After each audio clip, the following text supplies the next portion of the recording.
Oh, there we go. You got it? Fucking stupid. I mean, to be fair, he's Oops. What's up? They can hear me talking over here.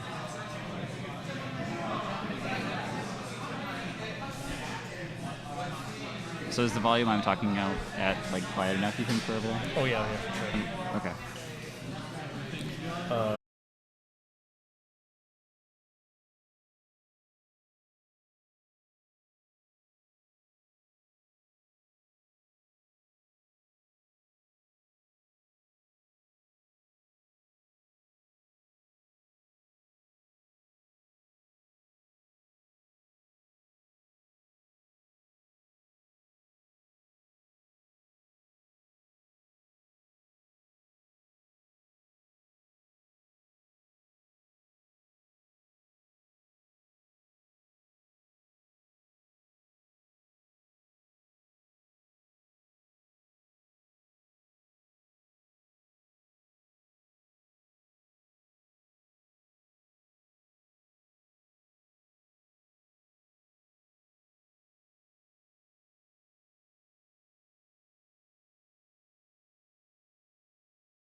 Hey everyone, Tim Gorski here at the Las Vegas Regionals 2016 for Netrunner.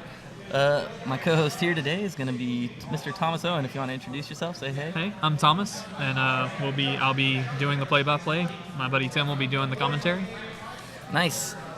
Just to start out, look, this will be our top seed finishers. We got our number 1 seed, Spencer Healy, playing versus John Delisandri, who came in at 8th. Spencer's going to be playing, looks to be like a near-Earth hub style deck with a little bit of shenanigans, kind of some of the stuff that you would expect to see out in near-Earth hub these days with Moomba Temples, etc. A lot of asset spam.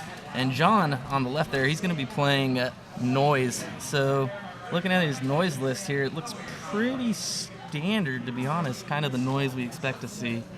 What do you expect to see? It's 35, right? It's 35. 35 minutes for rounds. About to start here in a minute. What do you expect to see out of this matchup, Noise versus NBN, Thomas? Probably a lot of M spam. I would think that he will try to control the Moomba Temples and keep him as poor as possible. Yeah, I agree with you. I think Imp is going to be a huge card for him in this game, trying to keep him poor and get those mills. Noise, if anyone, has a really good matchup here just because the ability to disrupt can't be underestimated. So it looks like they've begun. So Corp starting out, installing a card, getting a free NEH draw. Icing up HQ. And icing up R&D, excuse me. Ooh. John getting it started early with the Street Peddler.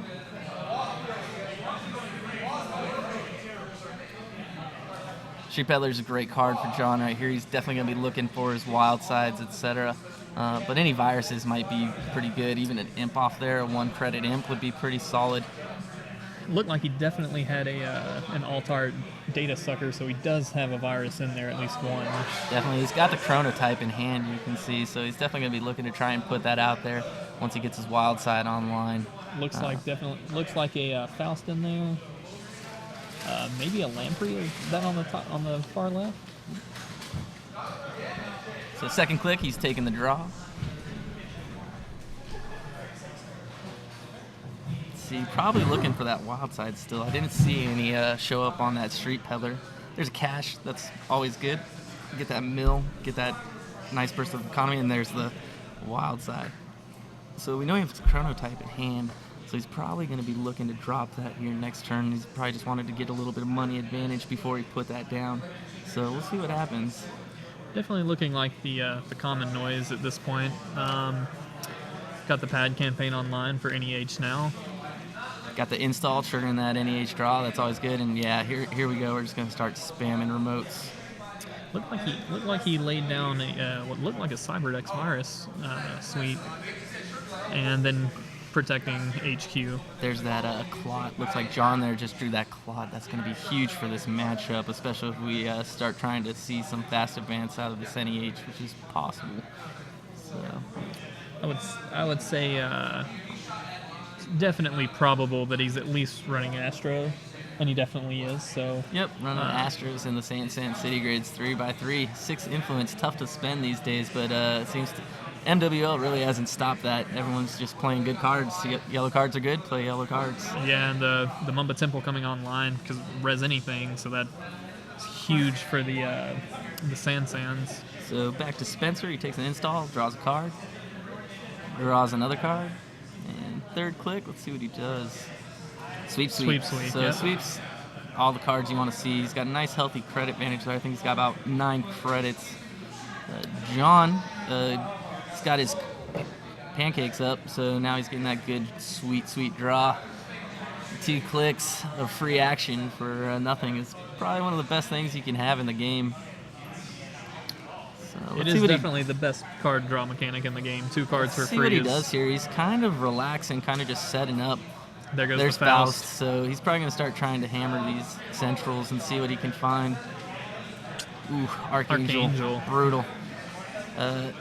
That's going to be a big problem for Faust. That's probably going to want to get parasited.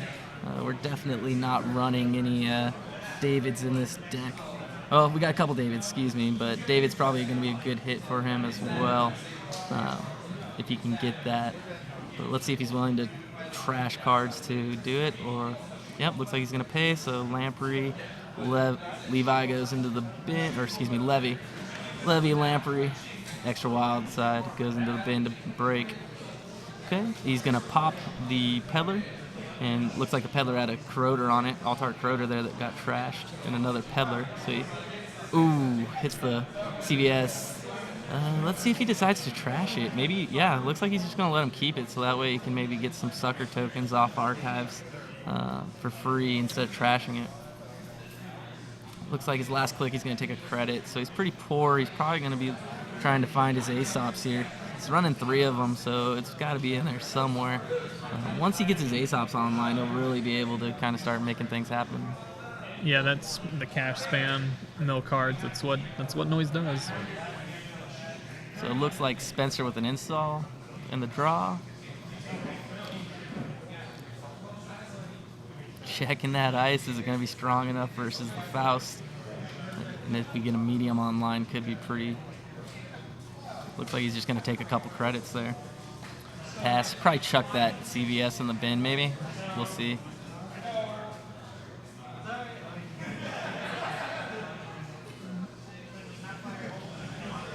Back to John. So a lot of thinking going over here. Obviously, what you kind of expect to see out of a top 8 matchup. Definitely want to make the right plays. You definitely want to analyze all the cards that you have and think about everything before you do it. Looks like we're going to check those remotes and see if you tried to sneak one out. I think it's pretty improbable at this point. What do you think? It's possible, but I don't feel like it's likely. He does have a CVS installed, so he can still pull off. He can get rid of the clot even if it comes out, so it's not a huge deal. He's looking over there at one of his cards and deciding whether snags the Astro top deck. That's huge in this matchup. You know, I'm sure Spencer's just livid with that pull. Let's see if John goes back to the well here and sees if he can pull off another one. That'd be huge for him. But you can see Spencer was kind of fingering one of the cards over there. One in their moats. I think it's probably a Moomba. They're safe to say it's a Moomba, just seeing if he could res the ice. Looks like he's just going to let him in and hold on to his money. So we're building data sucker tokens. That's pretty good. John definitely running parasites. You always want to see your parasites in Noise, so expect that Archangel to go down here shortly.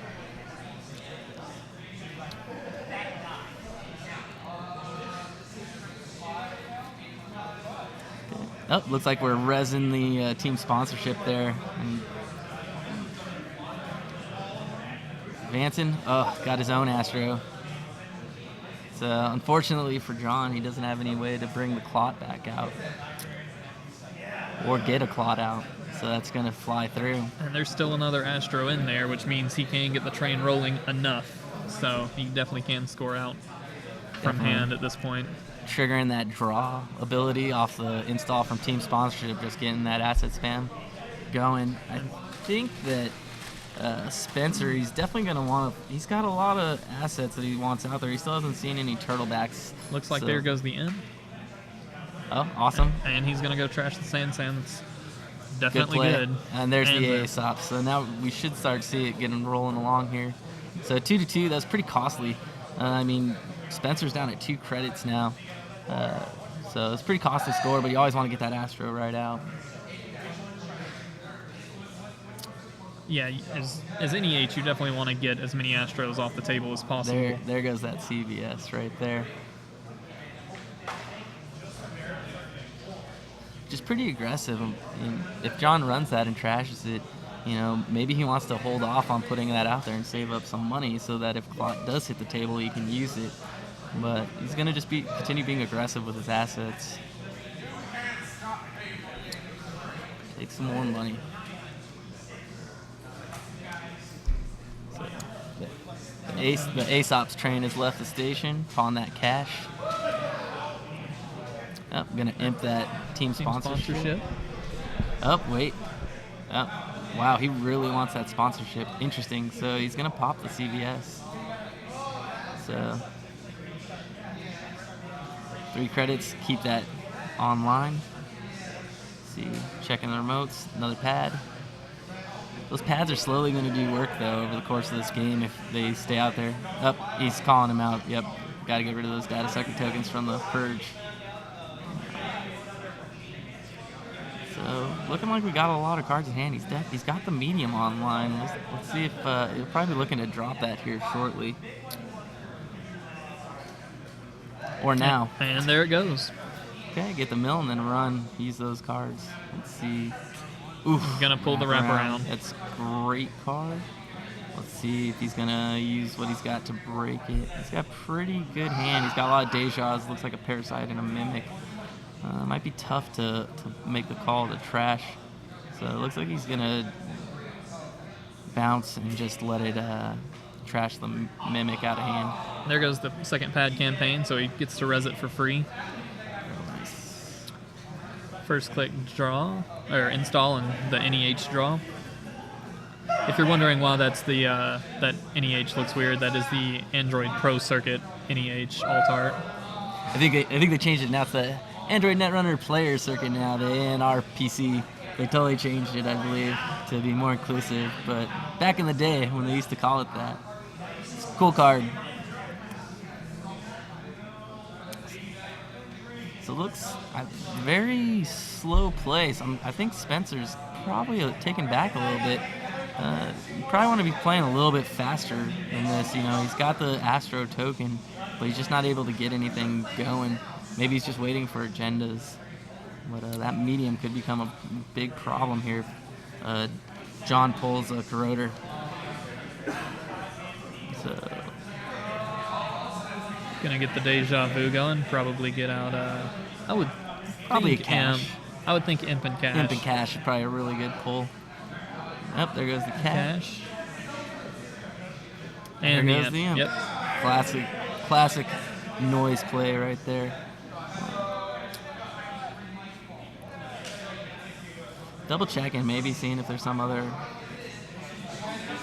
Gonna get the corroder. Yeah, 'cause I forgot he trashed the corroder off the peddler. So that's probably just a better play, at least at this point in time. With the mediums and being able to spam R&D for one credit Right. is huge. Not even one credit. Now he can, that wraparound drops. He can use that Faust to just get right through there for one card. That's gonna be pretty good. And with the wild side pancakes going and getting two cards Looks of like return, he huge. chucked another peddler potentially. A little bit of glare there. It looks like Street Peddler. Get in, get his access, get that one medium counter. I suspect Spencer's going to need to really do something here to shore that up. Yep, of course. And he's going to get rid of the credit.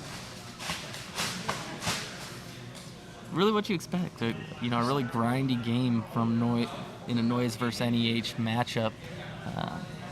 Noise just really, you can't be underestimated how badly he can disrupt the court. Looks like John's going to Aesop's that data sucker just because he's really poor right now.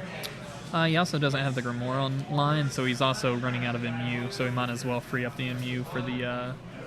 Looks like we're going to drop the Parasite. Yeah, there it just goes. Instant kill that wraparound. It's not bad. Just keeping the pressure on R&D, making it hard for him to get any scores out. Maybe another Archangel? Nope, Little Engine. Oh, brutal. Little Engine's such a good card right now. What do you think? Yeah, in this matchup, I don't know that it's the greatest because of the fact that he can Faust break the first two subs and then just take the money. It's really expensive to Faust. It's really perfect, though, against John's deck, to be honest, really. The only answer he has that's any good is David, to be honest. And that's going to take 2 tokens, so you're only going to get 1 access per David. He's probably going to have to look to Parasite that. He's kind of running the standard Anarch suite where you're looking to get rid of those code gates and just run Faust for code gates. No Yogg or anything like that. So Yeah, with all the high strength code gate ice and NBN now, Yogg is not as good as it used to be. It's still a strong card. Checking his mills, see what he hit. Looks like he's pretty good mills. Hit that Jackson. That's not bad. He's going to wipe his virus counters off the medium. But he's only had 1, so it's not a huge loss at this point. Looks like he's going to pitch that inject with the wild side online. He's getting all the card draw he can really handle.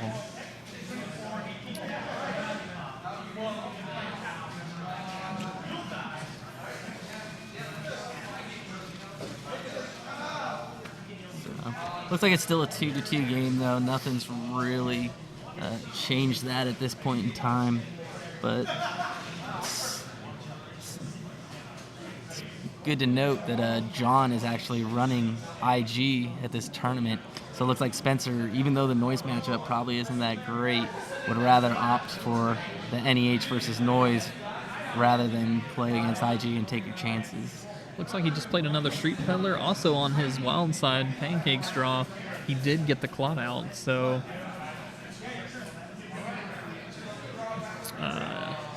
looks like one of the cards on there was a cash. So we'll see if he uses that to get some more money.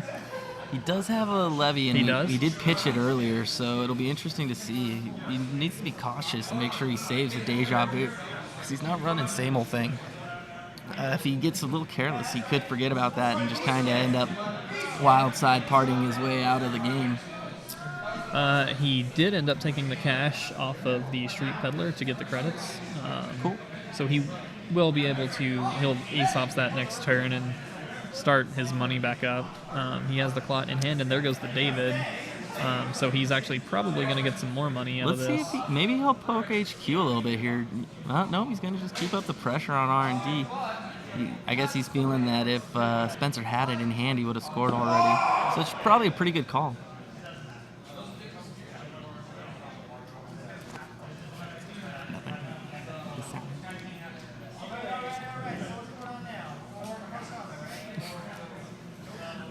Looks like a... So simple wall of static. That Corroder's going to take care of that easily. And then he's going to gain 5 off the little engine. But now that little engine's pretty impervious again. I would assume that he does have Deja, so he can recur that David. He can install over it, get it out of there, Looks or like, he can Aesop's it. Looks like he realized he was over MU, so he had to trash that cash. So...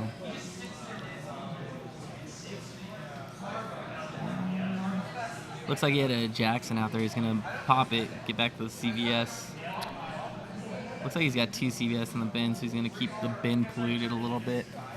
Probably take that Jackson back. Maybe, I would definitely assume that he's going to take the Jackson, but it looks like he's thinking hard. Maybe the Sansan as well. He's got, you see a Biotic over there maybe? Nope, another team sponsorship. He's going to take the team sponsorship. Interesting. Does have one Biotic in the deck that he's going to take a sweep, so he did not take the other Jackson Howard. So I would assume that he probably has the other Jackson Howard in hand. I think that is a risky call if he doesn't, because if that other Jackson gets trashed, it can get brutal. Definitely, you definitely don't want to see your Jacksons milled out by Noise. That's going to be one of those really painful things. It's hard to overcome. Looks like a whiff on medium. This should have only been one medium access, I think, but Spencer, the gentleman that he is, decided to show him 2. So, yeah, use that counter on HQ to see if anything's accumulating in there.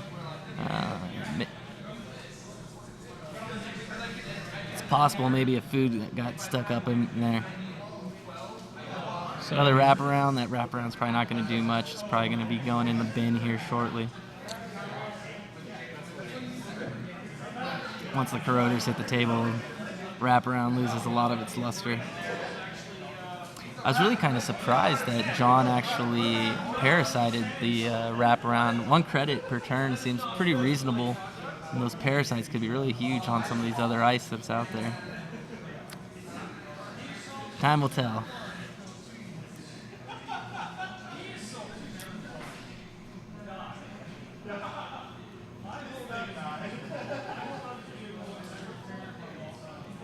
Looks like Spencer's going to install advance. And he's going to score the... Very nice. So he's going to score the breaking news, trigger that team sponsorship, get the Jackson back out of there. Aesop's that David. We'll see if he chooses to recur that or what he's going to do to deal with this little engine that's out there. Interesting game. Spencer's got the lead with 3 points, but John's by no means out of it. He definitely needs more permanent solutions to this Archangel and this little engine on the table. But at this point, it would almost be worth it. Looks like they're starting to get low end cards. The game's starting to drag on, so it could possibly be worth for John to start just trying to mill him out before he can finish out the game. interestingly enough, John is definitely he's running 1 Grimoire, so only 1. So this MU is going to be really tight. It looks like it hasn't been a problem, but it might be slowing his mill down compared to what it could have been if he had a little bit more MU. We've already seen that cash getting trashed earlier. Which is 3 credits. It's kind of like losing a easy mark. And it looks like he did pop the Jackson there. Cool. Look like John going to try and stop the flow of this money. Spencer's still a little poor with these scores, so getting rid of these pad campaigns is probably pretty smart. It's pretty much his only econ he's had going this whole game. Yeah, I definitely think that the longer this game drags on, the more towards John's favor it ekes. Noise definitely is going to be a little bit better in the late game versus this NBN deck.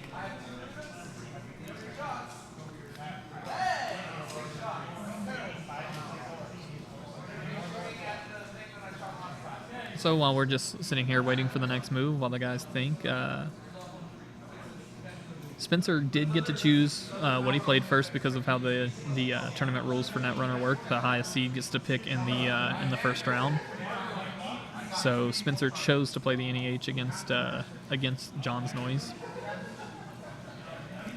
With all these assets out there, I think Spencer's got to be a little disappointed that he hasn't been able to find a Turtlebacks. But that sweet week's going to definitely help get those credits back up to where they need to be to facilitate that next score. Without extra MU, it's going to be really difficult to play any Clot to kind of stop the threat of fast advance. He definitely has a Clot in hand. He also just drew another Cash and a Faust, so the Faust is trash at this point, so it can be used to use Faust. And if he needs it, the Cash can be more money. Looks like he's gonna pawn the Imp because it's just, get those mills going, keep the money flow going. As good as that Imp counter is, you can't just sit on it and hope that NEH is gonna capitulate to your mills.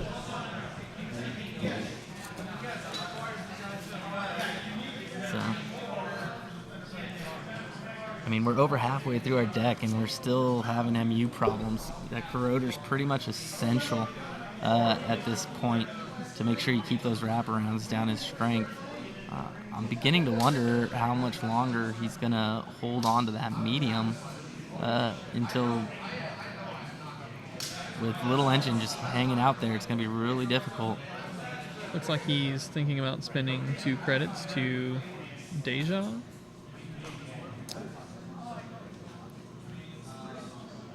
Check the pile.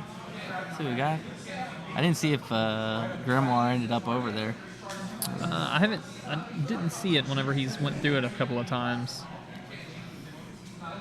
He definitely has to be cautious though, because he's got the 2 Dejas, but one of those is definitely going to have to go towards getting that levy out. He's not playing Same Old Thing, so without Same Old Thing, that's going to be a pretty expensive levy at 7 credits, but essential if this game goes much longer. Seeing what he's going to do with this. And there it goes. So he's going to pop one of the Dejas. He's got 2 Dejas in hand, so he's got a little room to play around before it gets to be a problem, but definitely getting that Parasite. Probably the other Parasite. It's not a bad decision. The ice that's out there right now is a bit of a troublesome situation for him. If he can find a way to Parasite that Little Engine, he's going to take a second Cash. I think that's smart. I think you need the money to keep going at this point, I think. So he's going to install the Cash over the Cash. Aesops be damned. So I would not be shocked if we see the Parasite come out here shortly. That Little Engine is the only thing standing between him and free reign on that R&D. So a Spencer, with it taking so long for the Parasite to kill that Little Engine, do you spend the 3 clicks to kill the tags and there's the Turtleback, so we're really going to start seeing this NEH economy take off with the draws and the installs. There's another sweeps we can hand, so right back into the money. It's going to be pretty strong for him. And there he plays the sweep, so he's going to grab 4 credits. And he's going to protect his archives. Protecting the archives, it's kind of an interesting play. In terms of ice, he doesn't really have anything too crazy to toss out there. I don't know if it's going to stop the runner. He's running Toll Booth, interestingly enough, so he's really got some strong code gates. I think he went pretty code gate heavy based on the current meta with code gates being really high strength and a lot of subs. It's pretty good plays against these Anarch decks. So there goes the Parasite. It's pretty much got to happen at this juncture. I don't know what he's going to do, if he's going to be able to let it tick down or what. But even if it gets a little bit lower strength, it makes it a little bit easier for Faust. And if he can Faust through there, that might be a viable alternative. It's also possible for him to Deja the other Parasite back into hand and then double Parasite it, so it counts down twice as fast. We'll see how desperate he gets if he wants to. Keeping in mind, if he does that double Parasite play with that extra Deja, he's going to lose that levy that's in the bin. So that's kind of huge. I don't think you want to necessarily do that play.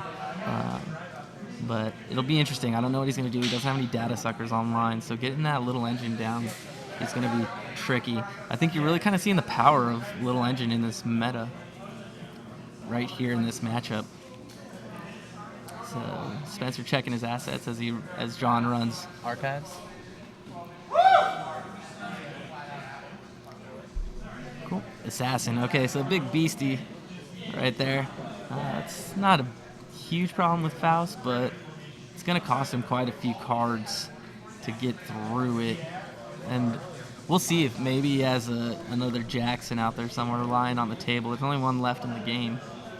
So let's see what he opts to do here. So however many cards he has in hand, I think it looks like it's about 6. So yep, it's really rough seeing those lampreys get milled. Or not milled, but tossed out to break, and that data sucker. Those 1-cost viruses are huge for. Oh, that's game. There it is. Excellent. So good mills by Noise there, sealing the deal. So it's good play by both players. Just Noise mills are strong. Really kept Spencer on his heels and wasn't able to get anything going. So John was able to eke through there for the win. Unfortunately, the Jackson Howards got used up earlier, and there's nothing you can really do about that. Yeah, I'm surprised how poor this NEH ran. I don't know if it was just bad card draw or... Just based on looking at Spencer's list, I think it was a little bit of a poor card draw for him. He's definitely running... so his spice in his deck, if you will, is Sense the Actors Union, which is a great card. Put it out there, spam it, lets you draw 3 cards and then bottom a card from your HQ onto the bottom of R&D. So he didn't really get any of those online at all, which would have definitely helped with filtering the deck. But all in all, a pretty good game. We'll be taking a break here for a second as the top 8 continues, and we'll be looking to pick back up here shortly. Any comments about that game on the whole, etc.? I'm really surprised to see the Noise Clot with no clone chips. I really think that it was just, honestly, it wasn't that the matchup was so great, that I really think that it was just outstanding play on John's part. I think Claude is really strong. I mean, it's in these fast advanced matchups, it doesn't really matter that you have clone chip. If it's just enough to get that mill and slow everything down, it definitely has value. I mean, he didn't even play a Clot there in that game. I think Spencer really needed to try and push the issue and score a lot faster. Common against these Noise decks, you just got to rush out and hopefully you get a good enough draw to let you facilitate scoring quickly. Yeah, he at several times he had the Jackson Howard installed and didn't use it to draw cards to get to the next Astro, which I think may have been a misplay, but there's no telling what was going through his head, because unlike Spencer, we know what is in each deck, so he does not. And coming to draw, I mean, Spencer was pretty poor most of that game. We didn't see a single Moonba Temple get online, which maybe that's the Achilles heel of these NBN decks. They run pretty econ light. They're not super crazy, just the turtlebacks and the asset spam. And when the Moomba Temples don't get up and going, it's really hard for them to res some of this bigger ice that they like to pack in there to punish players who are running centrals. Yeah, and these asset spam decks, they don't run enough ice to protect everything, so the imp also is a huge problem. So the imp play was pretty decent as well. So I think that we're going to take a break. We'll be back at the beginning of the next round. We're going to shut off the sound, and thanks for joining us. If you like what you're hearing and seeing, please, by all means, Frontier Gaming, take a quick like on the page on YouTube or Twitch. Anything's appreciated, so we can keep bringing you guys this quality content. Thanks.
Hey everyone, looks like we're picking back up with top 8 action. We've got Mike Summers on the left and Timmy Wong on the right. Mike is playing Max. I think you can guess what the flavor is going to be. It's either going to be APOC or Siphon DLR, maybe a bit of a min-max kind of style. We'll let you guys figure out what it's going to actually be here. Timmy, on the other hand, is, as you all know, Timmy Wong, second place finisher at Nationals, bringing it up strong with a Sync deck here. A little bit of interesting. Sync was pretty popular when it came on the scene to start with, and then kind of tailed off as Tag Me kind of became pretty popular, and all the Anarch cards.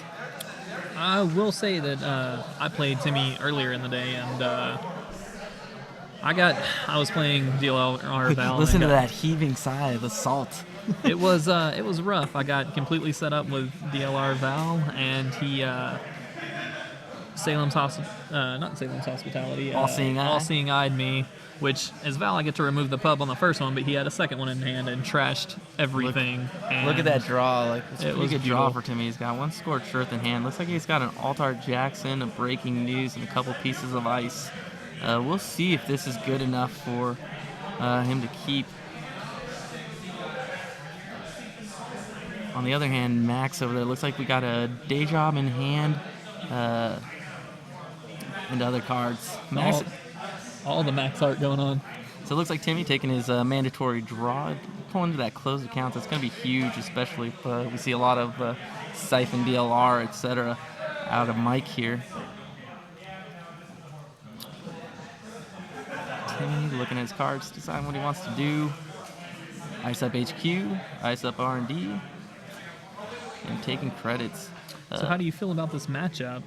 And we're going to burn the top 2 on Max's ability. I think in general, Anarch's got a good matchup against NBN type decks, but Timmy's got a pretty good tech against Anarch, so we'll see what happens. Looks like we're just going to Day Job right off the bat. We milled a Mimic there off the top, so one of Mike's breakers is already in the bin, but should have the recursion to get that back out. Looks like Timmy just took money. So we milled a Liberated Accounts and a Sure Gamble. Yep, and one of his same old things in there is recursions in the bin as well. Timmy lately has been a big proponent, and when you watch him play, he definitely likes to be clicking for credits as much as possible, which definitely helps him weather some of those storms. If you looked at what Mike drew on that when he got the turntable, which is a brutal console versus anything NBN. Looks like Mike's going to install his Liberated Accounts there and just money up with the Liberated. Timmy taking the draw. He's got a nice hand. Eventually here he's going to have to start playing some cards out. Looks like he's got that Turnpike sitting there, and looks like we're just going to install Jackson, ice it up, see if we can bait a run. Looks like we got a targeted marketing in hand too. We'll see what he's going to possibly try and nail with that.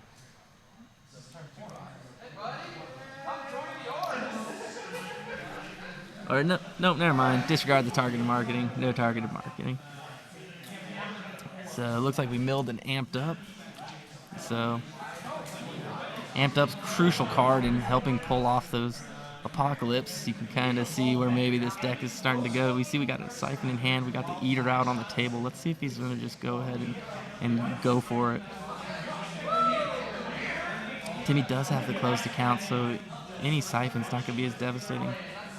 Hacktivist, that's going to be really huge. Hacktivist, such a great card, especially against all these asset spam decks that are out there in the meta right now.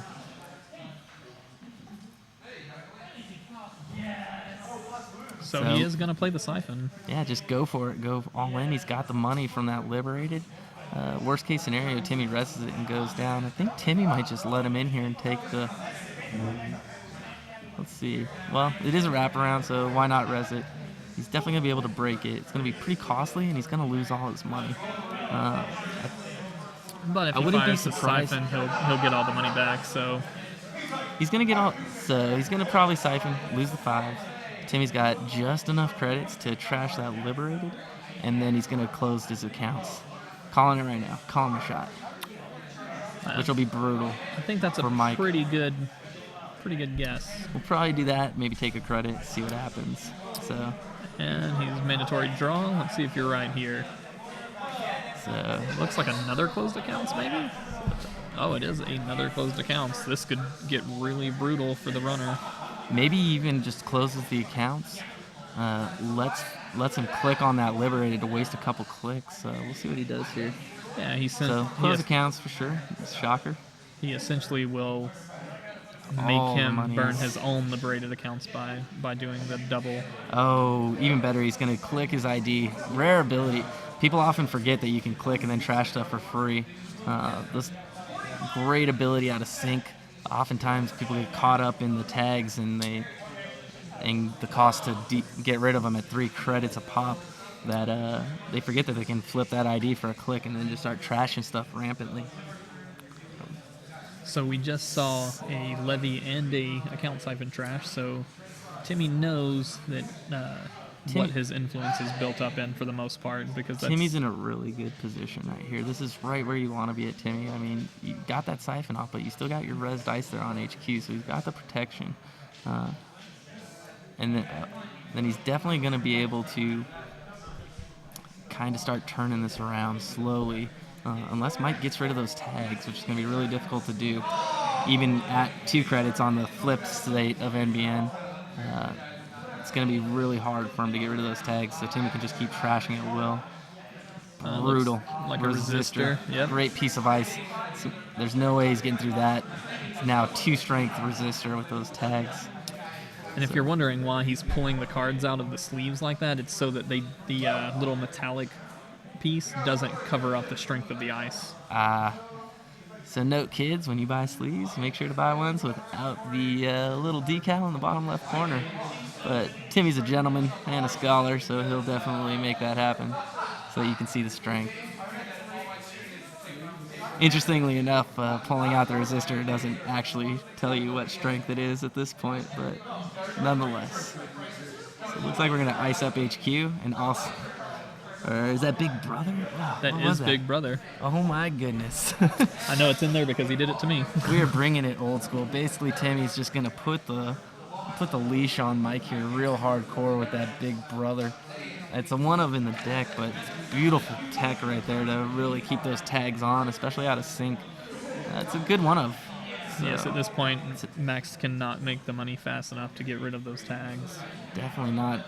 I mean, Timmy's in a bit of a strong position here, especially with that other closed accounts. I mean, he can pretty much shut down Max whenever he wants to.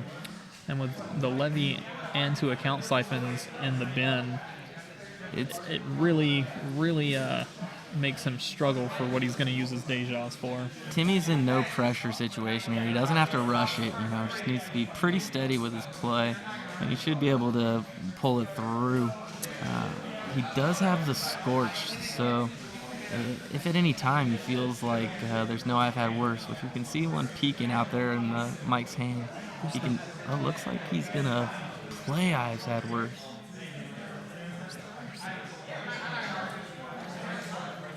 Looks like he's going to play that I've had worse, which might be a bit of a misplay here. Playing that I've had worse is very painful because Timmy's got the Scorch in hand. That could leave him open if Timmy gets the pieces he needs. Timmy's only playing the 1 Scorched Earth, but he does have 2 Archive Memories, so it's not inconceivable that he could pull out off the Scorched Archive Scorch if Mike isn't careful.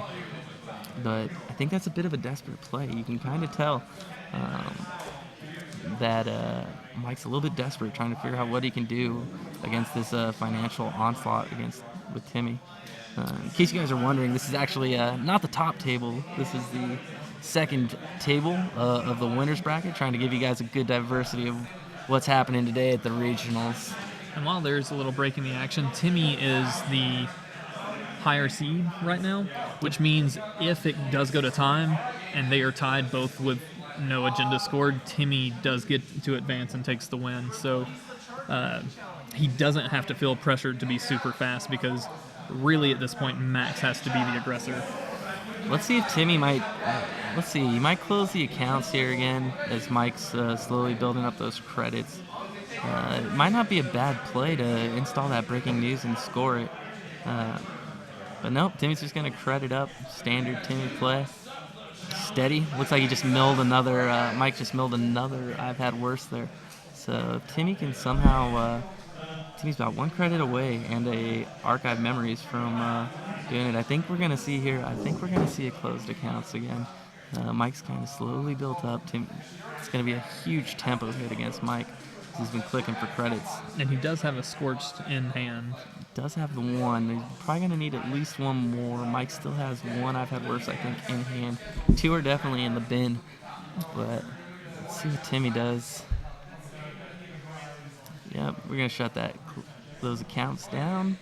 There it goes. Thank you, Mike, for all those clicks. It's just brutal. People often forget how brutal closed accounts is. It's such a great card from the core set. It often gets out of play every once in a while, but it's brutally efficient card. Looks like he has the APOC in hand. Is that what that is? Let's see what he's got there. Also, another Deja Vu was just milled along with a DDoS. So Timmy doing his due diligence, checking those archives. Obviously, when you're playing against Max, 90% of that game is in archives, so you need to be cognizant of what's out there so that you can make those good, sound decisions. So, Timmy has the credits. If you can get an archive mems, you can maybe he's got the archive mems. Let's see if he goes for the scorch kill and takes the gamble right here. It's a little risky, but he does have the Jackson Howard. He can definitely get it, so we're going to just see what we can do. So let's see. And here it goes. Let's see if he's got the pulls. He's being smart and waiting to play the archive There's mems. Apocalypse, DDoS. Oh, and on the last brutal one. last one hits it. It's not a big deal though. Timmy can. He waited to play the archive mems instead of getting it out so that he can potentially draw another one. Yep. So we've now got him all in the bin. So if he draws another archive, he can pull it back and then really start going to town with the Scorched Earth. So I think that's the right play, though. I think that was definitely worth the gamble. You know, it's a 1 in 5, shot, basically, to hit that.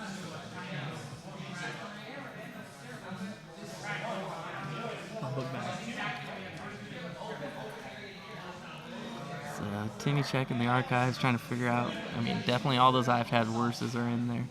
So, that Scorch is one of in the deck, but, Timmy just really has to bide his time until he gets that second archive memories.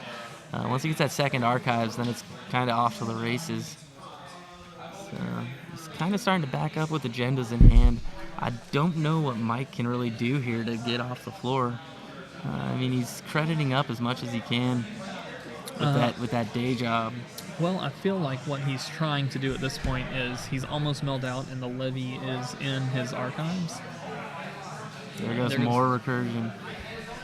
He's still got Deja Vus in hand, so he's definitely able to. He's got 2 Dejas, so he can definitely get his levy out if he needs it. But with that archive, Timmy really can. He doesn't have to necessarily scorch. He can just close his accounts again and keep the pressure on. When it comes down to it, when you're playing against Max, it often comes down to making them capitulate and just not have any more cards.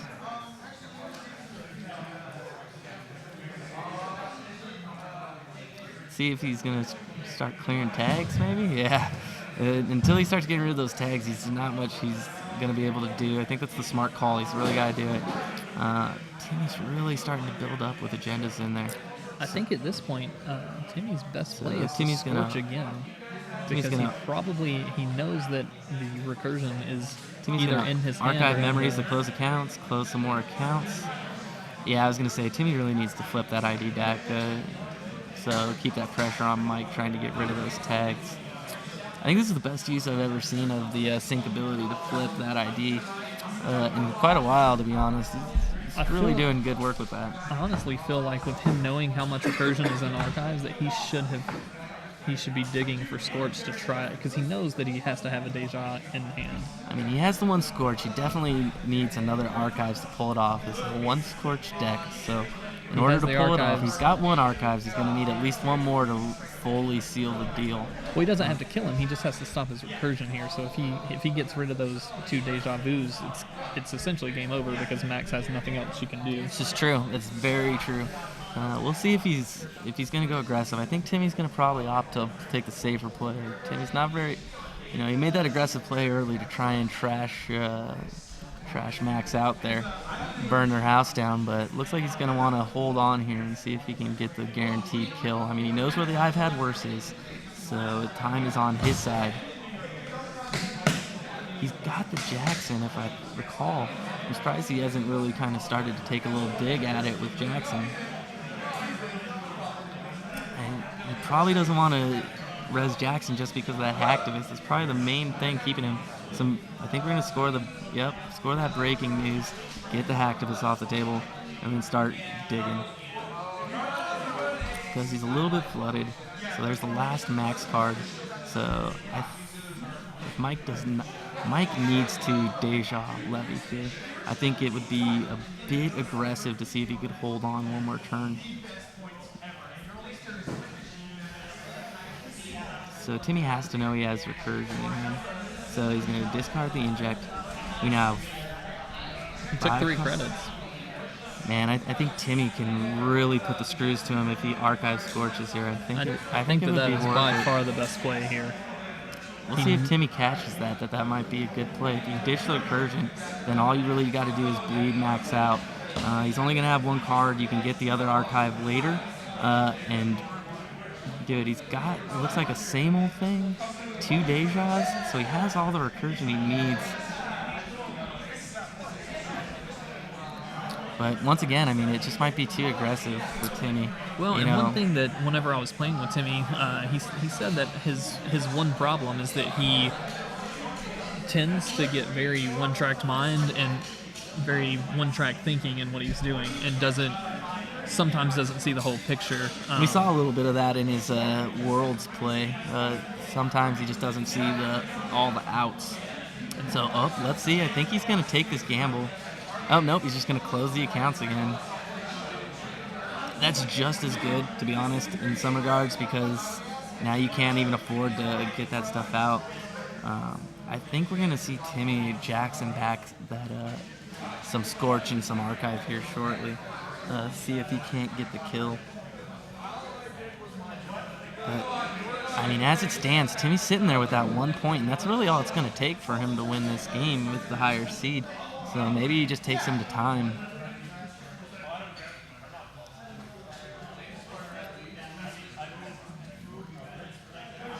I don't really know what he has out there. It looks like he installed another agenda. He's going to advance it. I mean, even though this is a sync deck, Timmy is playing it really lean. He's only got the 3 breaking news, and he's used 6 influence points on global food and NAPD contracts. So it's running really agenda light. Scoring out definitely isn't what Timmy's looking to do. He's looking to either burn the house down or slowly eke out that win by scoring some global foods.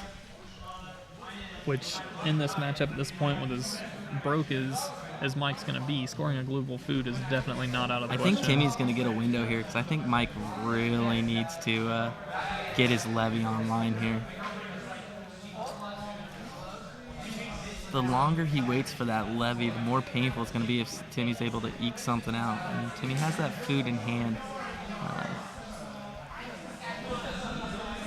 It's probably an NAPD down there. Maybe we score, which definitely it is because that's what Timmy had in his hand. We can definitely score out that NAPD, put him on 3 points. Then he's just breaking news and global food away from the win, which he does appear to have in hand. We're going to take a credit in advance. So I think he might be... I'm pretty sure that's the NAPD. You think he's trying to bait him into running and just wasting some money? Could be. He did draw another Jackson on that last turn, so he's can recur all the things that he needs back, which is not the greatest for Mike. I don't know what that ice is on HQ, but maybe you get maybe you try and go for another siphon here. So Timmy's going to gain a credit. Mike's going to probably pay through that. I don't really know where you go if you're Mike.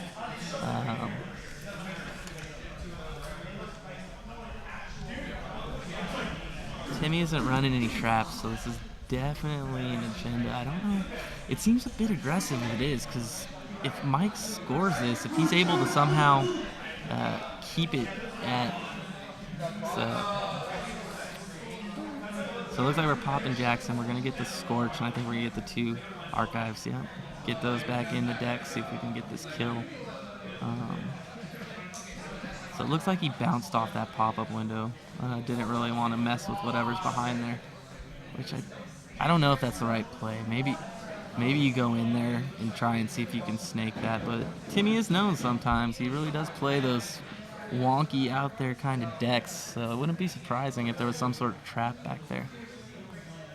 So maybe that scared Mike off a little bit. Looks like he's checking for the recursion, maybe. He's probably counting it.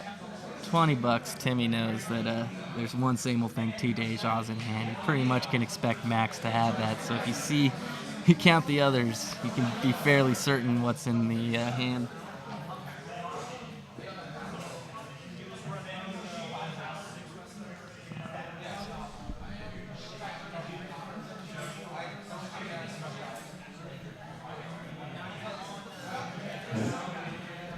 This Timmy deck is a pretty interesting deck. He does have a one of Keegan in there too. Just Timmy, just known for being spicy. He's got a psychographics. He's got a couple C source and a mid-season in there. The fact that there's a big brother is interesting, and even more spice. Really great against Anarch is an information overload that he's running.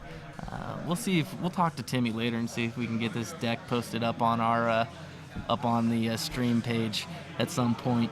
I'm sure he'll probably pump it out on the Netrunner DB at some point whenever he decides he's done playing it. But And he's going to hedge fund here, get some more money. Hedge fund, finish scoring out that NAPD. Yeah, I really think Mike needed to pressure that and make it be a trap. Yeah, with as much money as he had, I think that you definitely have to check. I mean, yes, he knows that if it's something way off wall, like, say, a June bug or something like that, then he could put himself open to the scorched death. Mike, his deck that he's running on the Corp side is really interesting, and maybe based on some of the cards he's got in his Corp deck, it might be scaring him off of Timmy's stuff. So it looks like we're gonna do the same old thing. I think we're gonna try and get that Siphon off. Oh, nope, go for the Levy. He needs to pull that Levy out, so we'll make sure that he gets that Levy out of his deck. He looks like he's shuffling it back in, but there he goes. So pull that guy out and shuffle up. I don't know why he was so, people were asking why Mike is shy on using Levy, and I really don't know what he was doing. It looked like he was trying to really get his bank in a good position. That 5 credit tempo hit was going to really hurt him. He also had a lot of recursion in hand, so maybe he was thinking he could just eke out a little bit more of that recursion, maybe get off some more siphons. Try and really maximize, pun intended, before he did that Levy. Well, also, he's at that point, he had already seen the 2 Archive Mims and the Scorch, so he knows that there's no way that he's running the full suite of Scorches. He's definitely gonna need to hold on to those I've had worses now. Timmy, I think, is gonna have to be off Scorch. So Timmy may just be comfortable to sit here, though, and let it go to time with his 3 points. Well, and I think that with the tempo hit to the money for using the Levy, Timmy might have a scoring window here. Also, Timmy's running a lot of low strength ice, and David doesn't get through that. So it's true. I find it kind of interesting that I think he played the same old thing there, and even though it was a 3-click swing to get the Levy, it would only cost 5 credits. He could have played the Deja and paid 2 more credits and had an extra click. So it looks like he really feeling the pinch from Timmy there.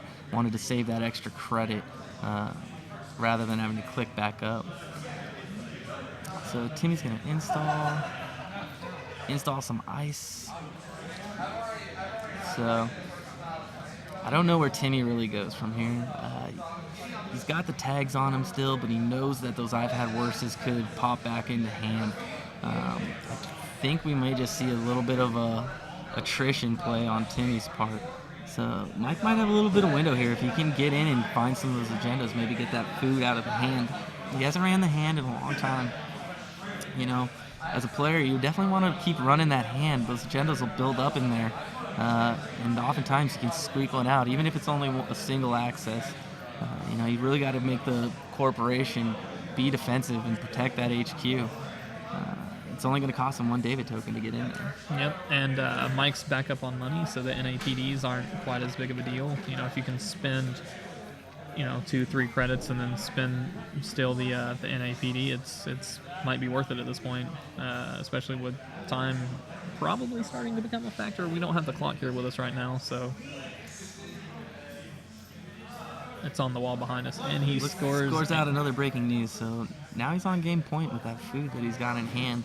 His ice is pretty weak though, so I don't know what he's going to be able to do to score it out. I didn't quite catch that ice on the remote. A quandary would be amazing. That would be clutch. You could definitely score out behind a quandary here. Well, with the amount of money that he has right now, and with the eaters, the resistors are actually pretty strong. It definitely costs more money for Mike to get to it than it does for Timmy. Yeah. Eater's definitely just an amazing card, but you're really kind of starting to see the limitations of it in this game, and not being able to access the remotes, etc. With it. It definitely has its downside compared to the almighty Faust that's dominating the meta, if you will. So is Mike running Keyhole with this max deck? Yeah, Mike is not running Keyhole at this time. He's really in this bad position here. He's down 4-0. He's got no points on the board. He's really gonna have to figure something out. It looks like he's gonna day job to get more credits, but I just don't know if that's what he needs. I mean, he knows that Timmy's got the closed accounts in the bins. If Timmy snags one of those archives, that's gonna be a huge tempo hit for him. Mike is on Keyhole. He does have a couple Keyholes, and it looks like he's got one Faust, but we just haven't seen it hit the table.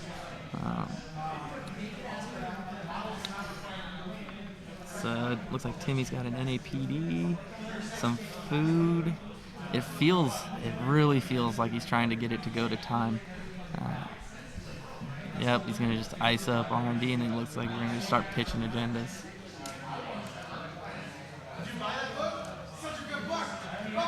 Mike really needs to get into the servers here and start checking and seeing what he's got. If he can get into HQ, it'll be really huge for him. I think at this point, if you take a look at that clock and you see the time's coming down, you might need to make a push for it.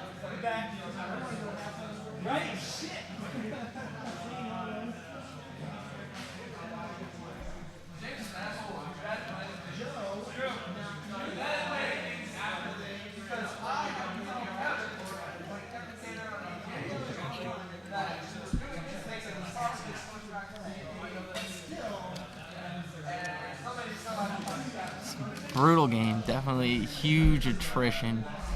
Timmy's able to eke out those 4 points. Mike's going to try and get that Jackson off the table. Timmy's going to use it, dump those agendas back into. It looks like the Scorch is still over there in the bin. Going to try and get that out.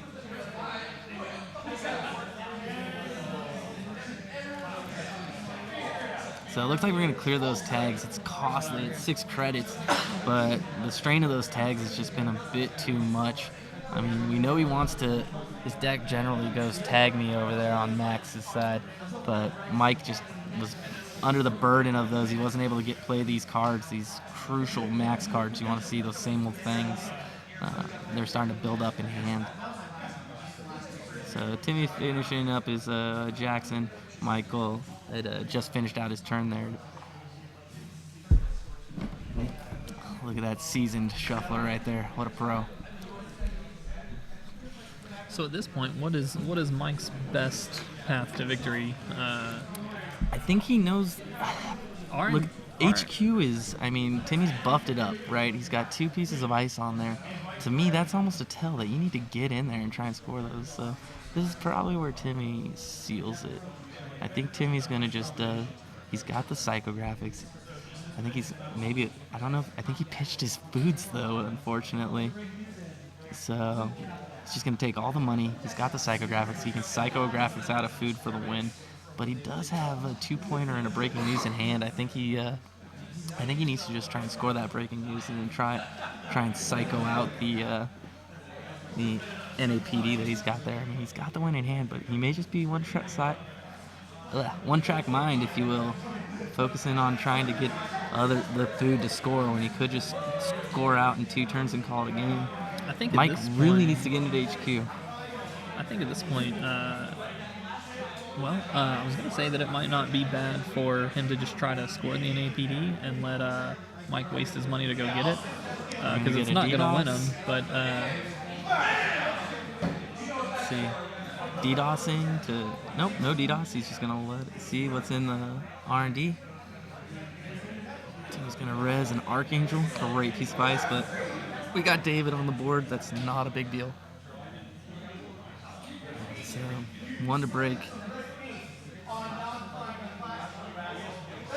But that resistor at 4 strength is going to keep him out because Eater just isn't going to be able to get through and access anything. Why 4 strength? Max has Excuse me. The 4 strength trace is what I meant. Oh, right. So with that 4 strength trace, I mean, he could pay to get through, but that's pretty much his whole bankroll. And Timmy has enough that I think Timmy would just bump the trace by 2 to keep him out. So Mike decided not to break the Archangel. And So bounce the Eater. Interesting. He's got the Faust in hand. So maybe he's thinking he needs to get his Faust on and start accessing some cards. He's got a Siphon. So let's see what Timmy does here if he tries to score. So Mike's still kind of, let's see, he's got an archive, so looking for the closed accounts, maybe just shut some, nope, no closed accounts on the table because we're not tagged anymore. But, so Mike just pitching a retrieval run, getting back down to size. I really think you need to score this breaking news. Just score the breaking news or score the NAPD and then just walk away in 2 turns. So let's see what he does. Install, advance. install -1. Really? Wow. Interesting play. I don't think that's the right play. Which one did he install? We'll have to talk to Timmy after this and get his thoughts on it. I'm really intrigued to see what his thought process is here. He installed the NAPD and then advanced it, but you're sitting at, he's got the NAPD score, 2 breaking news. You score breaking news, you go up to 5. Then you psycho the next turn, your NAPD in your game.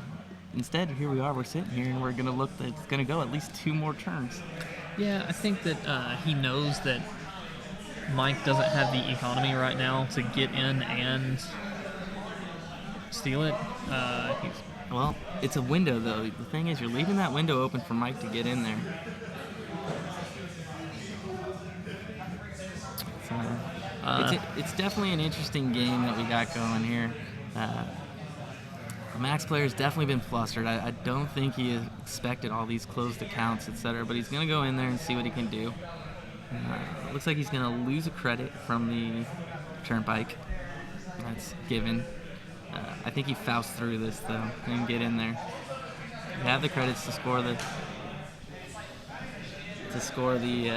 NAPD contract. It's going to be a huge tempo hit, but, I mean, if we're coming up on time, you just need to, sometimes you just got to do what you got to do and take the hit.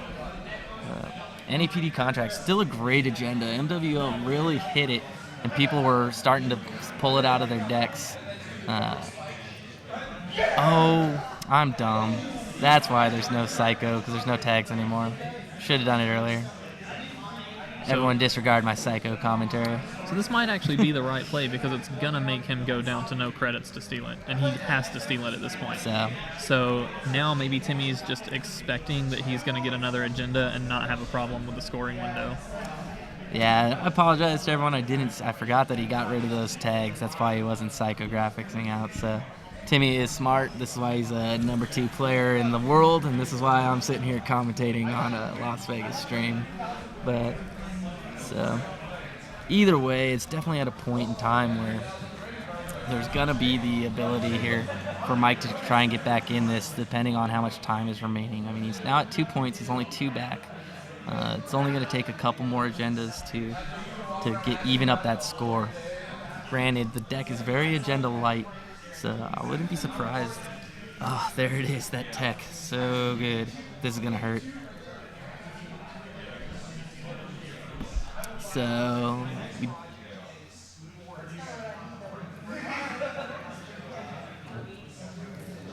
So we got a question about the archive mem on the stream. What he plans to do with the archive mem is to get them tagged, then scorch them, then archive mem, and then scorch them again.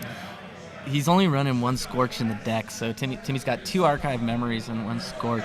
So he's really kind of utilizing those archive memories to either pull off a double Scorch, or he's trying to pull off a close accounts.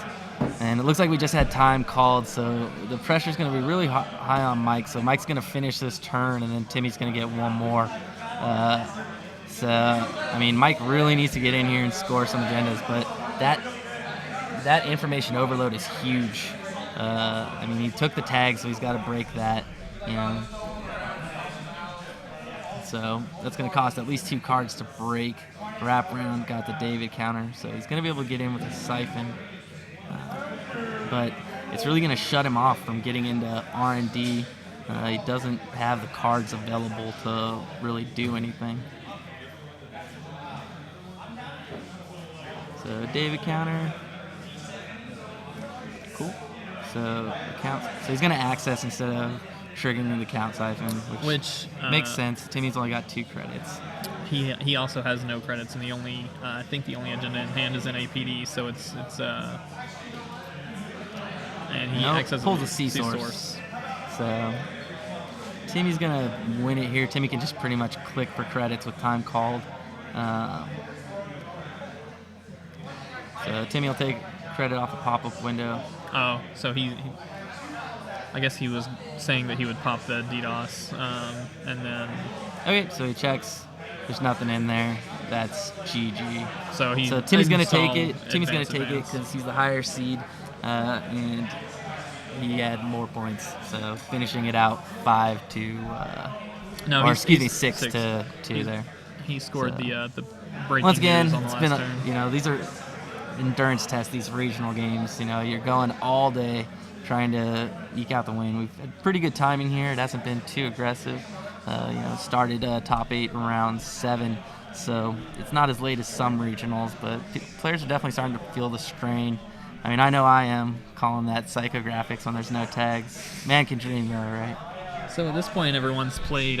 They played 10 games in the first, and then we had.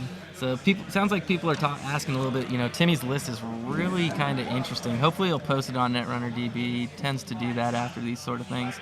But he's running an agenda light list. 3 breaking news, 3 global food, 3 NAPD contracts, and just a ton of operations. We're talking 18 operations, all sorts of tags, punishment, from closed accounts to Big Brother even. And even all-seeing eye times 2, pretty aggressive. But saving the influence, spending most of it on agendas in order to pull 1 Scorched Earth and then 2 archive memories. So that's his method of facilitating the kill, if you will. So definitely not looking to score out unless he's able to pull off. He's got 1 psychographics in the deck. If he can get them tagged pretty heavy, then he can maybe get the scores. But interesting deck. So looks like we're going to start transitioning to our next round. So stand by for a second while we get it set up, and we'll get this underway.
All right, guys, we're about to jump right back into the next round.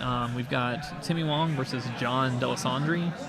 We've got a noise that we saw earlier against the NBN that we saw last round. So we'll get to see a little bit more variation in how Timmy plays this sync deck. Just still shuffling up. Gonna get the cut from John.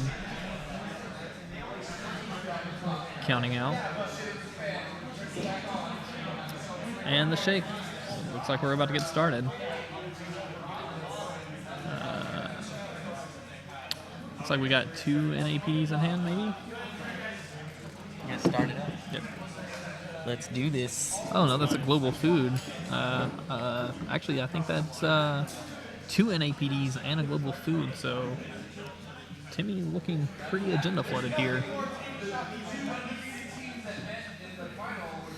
This is a good matchup. These guys both play each other quite often back in California, so we'll see what happens here. They both know each other's decks pretty well.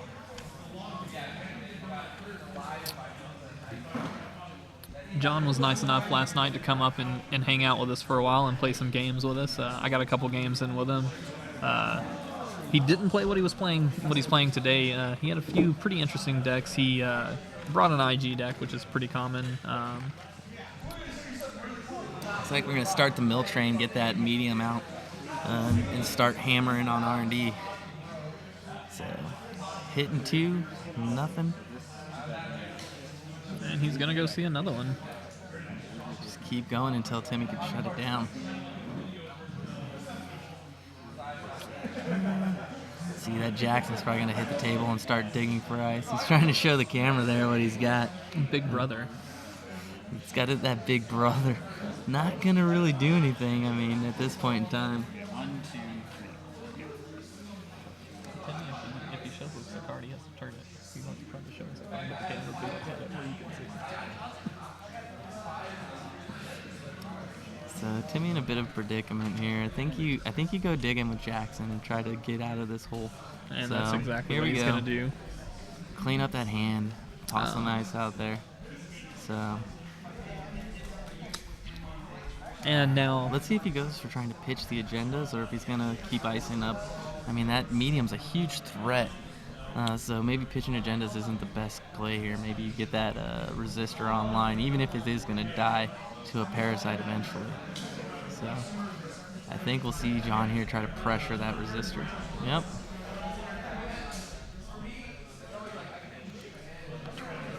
So that's going to cause him to bounce. He doesn't have the credits to get through there. So let's see if he's got a parasite.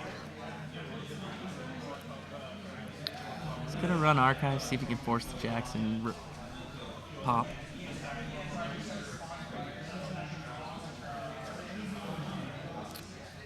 He doesn't really have the threat. He's gonna have to credit up if he really wants to threaten that Jackson, because Timmy can just leave it if he runs it, or just let him have whatever's in the archives over there. I think Timmy really wants us to know the predicament he's in because he keeps showing us his hand. For you guys who have never seen Timmy or John, they're both super nice guys. They both really love the game. They love playing with other people. I had the both fortunate and unfortunate opportunity to play Timmy in the Swiss rounds, and it was the most fun I had playing while getting beat.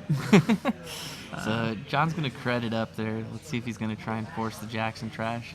If I'm Timmy, I might just let him trash it. Let's see what Timmy does here. If you put him at 3, he doesn't really have any means of getting any money. He doesn't have any draw online. So, yep, So smart play, does. just let him trash it. So he's going to trash it for 3 and just credit up, get that credit back. Brutal. Another agenda in hand. It's a pretty rough spot. Timmy's definitely come out of situations in nationals way worse than this, so don't put it past him to be able to eke something out here.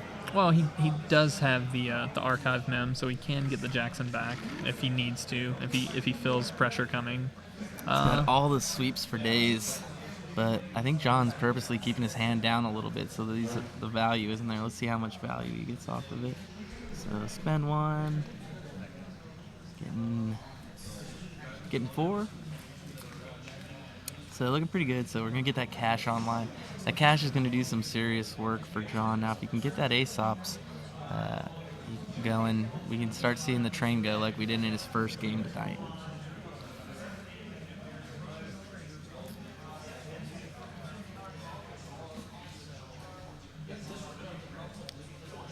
Looks like we're going to install the peddler, see if we can find that wild side or that Aesops. Beautiful little card there. It's kind of letting him draw 3 cards without having to keep his hand size up. So Timmy is really not going to get as much value off those sweeps weeks if the hand size is low. So Timmy taking a second to look at his hand, decide what he can do. Pop-up window, that's not going to really do anything for Timmy. Maybe soak up a parasite, get him some credits, but at this point in time, it actually could present a scoring window for that NAPD. You install that, in advance. He doesn't have. It's going to be really hard for him to get 5 credits to steal it. Definitely could. The only fear there is that maybe he finds an imp on that peddler, and then he trashes the NAPD contract and comes back for it at a later point. So. But remember that Timmy does have the archive mem, so he can go get that Jackson to get it out of there to stop it. Did we just draw another agenda here for Timmy? Jeez. For someone who does such a good job shuffling, this is not looking good for him. All the agendas bunched up. Toss that pop-up window over there on archives. Let's see what he does here. He really wants to save that archive mem for his Scorch combos, etc. I think. So I think he's a little reticent to try and play that. So he had 2 of the Aesops on the Street Peddler, so he's going to pop that so that he can. That's Aesops. Really nice though to see, because that Peddler really cleaned out his deck a little bit. You know, if you're going to see the cards you want, seeing 2 of them isn't too shabby. Right, because you're not going to play that other one. So here comes the pain train on R&D. Going to see 4 cards right here. The good thing for Timmy is that he's running a very low agenda deck, and all of the agendas are in his hand. This is true. What do we see there? We saw a couple NAPDs, a breaking news, a global food. I mean, in Timmy's hand, he's got 4 agendas out of 9, so it's pretty. It is a smaller deck. Timmy's running the 44 cards, so it's smaller, but it is possible that John may be able to snake some agendas off R&D here. John's in a really strong position here. Timmy's really on the back heel. I think we need to see some pressure on HQ. I think a common theme tonight has been that people are just kind of letting HQ sit idle. Medium's awesome, so maybe we'll wait and see if once that medium threat is shut off with a purge or something, maybe then we'll start poking at HQ a little bit. Well, I think John's just saying, Let him hold on to it, because at this point, if he has 3 credits, then he can trash Jackson's.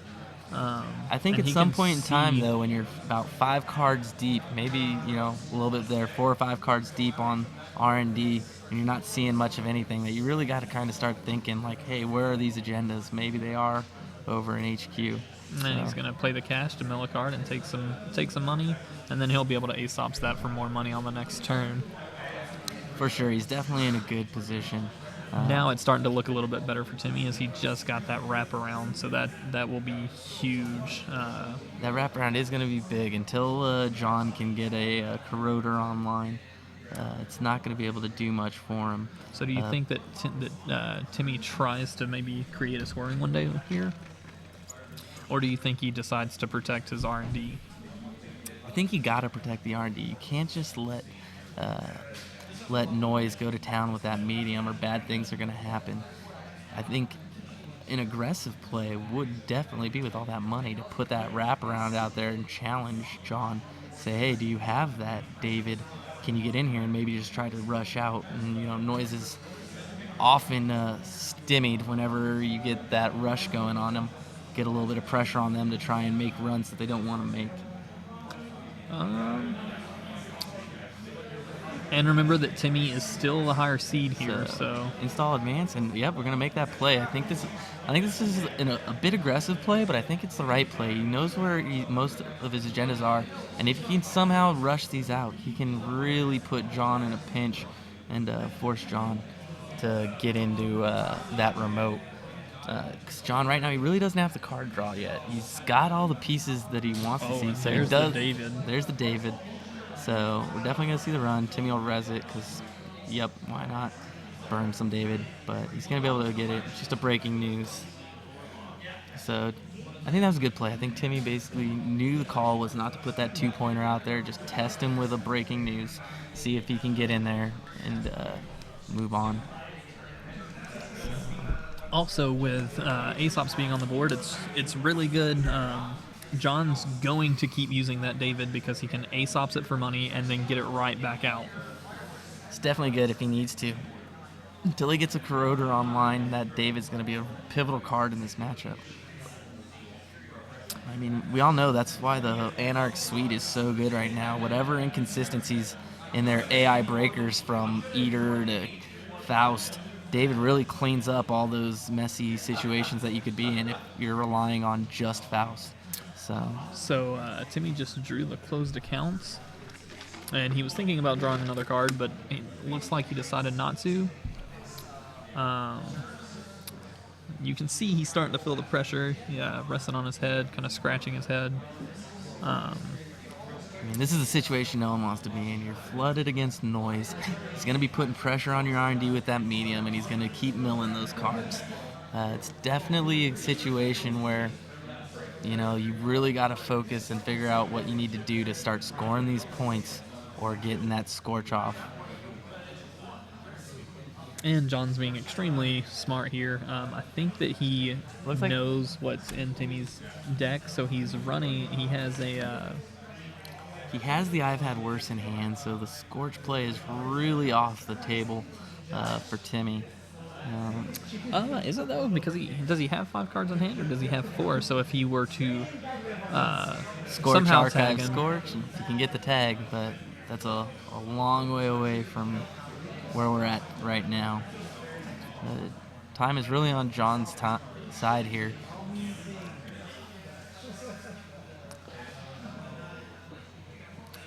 Timmy is not running Cyberdeck Spire Suite, so he really doesn't have any way to clear that medium off without wiping counters. Yeah, without spending his whole turn, which doesn't help him because then John will just keep running there.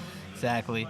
I think it's a testament, to the current meta having just one of those Cyberdeck Spire Suite. Even if you're not running Fast Advance, it can really save you. I know today when I was playing, it got me out of some serious pinches with mediums by wiping them as they runner smashed into them on R&D.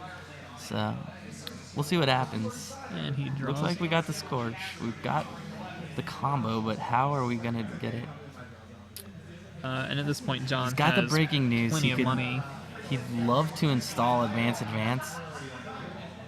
It might be a bit aggressive, but you could install Advance and see if John knows he can get in. Let's see. Maybe he's thinking about the NAPD, so maybe he's trying to make him spend all his money so that he can mid-seasons and later. He can try to mid-seasons, or potentially he could get him to burn those David counters on that wraparound, and to the point to where he can install the breaking news and try and never advance it. Not never advance it, but install advance it, so that on the following turn he could Scorch, Archive, Scorch. That'd be a really neat play. I don't think we're going to see it. It's pretty aggressive. Back in the day, that used to be the play. Old school Netrunner, that's how you killed people. For sure. You put it out there, you advance it twice when they didn't have a lot of money, so that either they came and took it, in which you could mid-season Scorch, or you let it. I think Timmy sit. would love to see a mid-seasons at this point in time. He's got a nice little credit advantage. If he can get him to score an NAPD, he can definitely put some sizable tags on him and then really utilize what's out there. So he's running Archives, it looks like. See if he steals that NAPD. He's going to take it. He is going to take it. So, gotta love the NAPD. If you don't score it, it still feels good.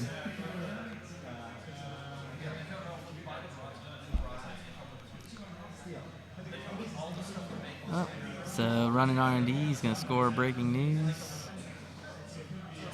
So there's 2 breaking news out of the deck. So 3 agendas there. I think Timmy's still got like 3 in hand. So the R&D is pretty light right now. So get a mill. Probably see that Aesop's. Once Noise really starts steamrolling here, it's really hard for the NBN player to get back in the game if they're not rushing out agendas. Yeah, and with no fast advance in Timmy's deck, it's gonna be really tough for him. I mean, he does have the psychographics, but like you said, I mean, until he can land some tags, it's going to be extremely difficult for him to really do anything. Yeah, and also the pressure is definitely. His medium man, he took a breaking news, and the next card was mid-season, so he knows that data sucker.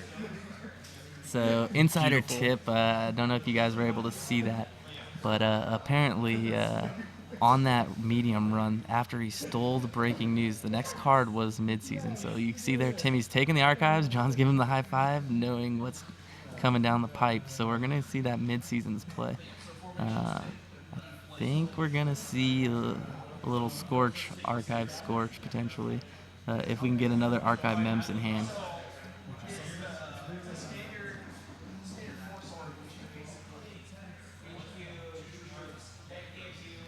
He does have the psychographics, so we could really see him start psychoing out those that global food, etc. Don't know if he's going to try and wait for the kill combo. Looks like John's taking all the tags, classic. So as you saw in the last game, it's going to be really tough for John to stay on money. So maybe now you just keep hammering R&D. Timmy also has the closed accounts in hand, and so he can keep him broke for quite a while. So scoring the NAPDs is could be a little bit easier now. John only has 2 I've had worse in the deck, so only running 2. One I believe is in hand, so that'll hold on for a little bit, but he might need to start considering keeping full hand of cards. He's also only holding on to 4 cards, which means Timmy would actually have to play both Scorched in the same turn, because he will definitely hit the iPad So, worse. I mean, John's getting that nice deck knowledge, seeing all the cards. Once he sees that archive, the second archive, that could be his sign that he needs to make sure he holds on to something. So I think we're going to get an HQ run here. I mean, that ice has been sitting there, just that one piece of ice. Oftentimes, people will just get scared of that one piece of ice and not run. And heck, it could be a pop-up window. Who knows? But run your HQs, kids.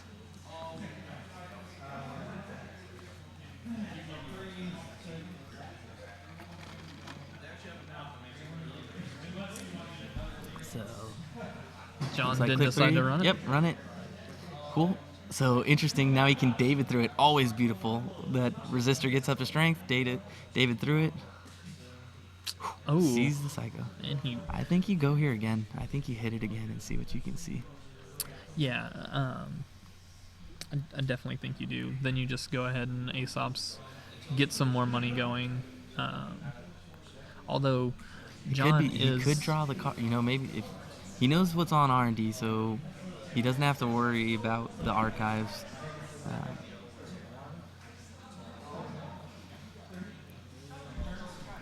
So some people asking if John's scared of getting scorched and if he should just continue wrecking R&D. Like we said before, this deck is really agenda light. You know, he's in a really strong position. He's not necessarily needing to just continue hammering R&D. He knows Timmy's deck. They play each other quite often, so he's got a little bit of knowledge knowing that it's a light on the agendas over there.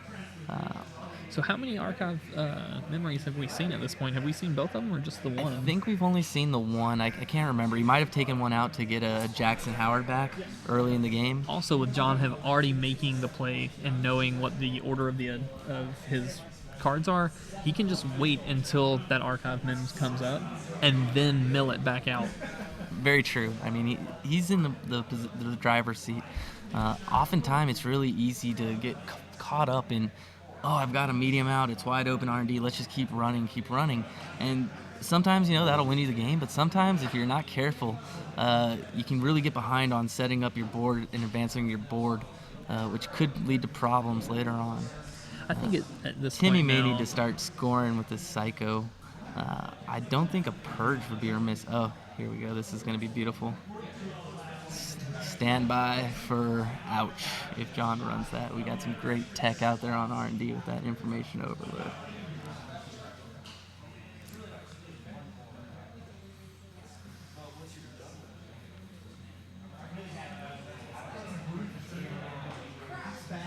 yeah, I think Timmy's angling the cards to show us that he is in a bad way. Because at this point, just having 4 credits is enough. If Timmy were to install, He's going to turn over his ID, get rid of that Aesop's. That's going to be really great. Another high five you guys will see here in a second. Just John appreciating the flip. Like you said, remember, man, your ID has a flip ability. 3 credits to get rid of tags is great, but really flipping that ID to get rid of those pesky assets, or resources that the Anarchs are putting out is really huge. So getting an imp online, that's going to mill another card. Let's see if he runs it face first into this information overload. So he's just going to run HQ. I think that's a great play. This could be game right here, unless he hits an NAPD. so I think he's trying to do the math on what he can do. Maybe he's just trying to decide which card. He's got a ring. I think he's spinning his randomizer ring, and there it That's is. game. Brutal. Great game for John there. He hit the one. There were 2 NAPDs, I think, in the hand, and he hit the one that scores. Just brutal. Timmy made a nice play of it, though. He was flooded, and he was able to kind of start getting things going towards the end there, but it was just a little too late. Yeah, sometimes in card games there's an RNG element, and sometimes it just comes up and bites you, and it definitely did Timmy in that game. John played extremely well. He knew when he was in the driver's seat and didn't try to do anything over aggressive or dumb. Whenever you're ahead, sometimes it's best to play with a lead. Like, some people are really bad at playing with a lead, while I think John did a really good job of it there. Yeah, I mean, you definitely, it's against these kinds of decks that are trying to go tag me on you. Just, sometimes it's real easy to get caught up in the aggression and going all out on R&D. You gotta be really careful. Make sure you have enough cards in hand in case they can get that scorch off. Make sure you have your I've had worses or your Plascretes out if you're running them. You just gotta be safe sometimes. That's all it takes to win. Hey, we're going to take another quick little break here while we get set up for the next game, and we'll bring more action to you from Las Vegas and Power 9 Games Regionals.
And ladies and gentlemen, we are back.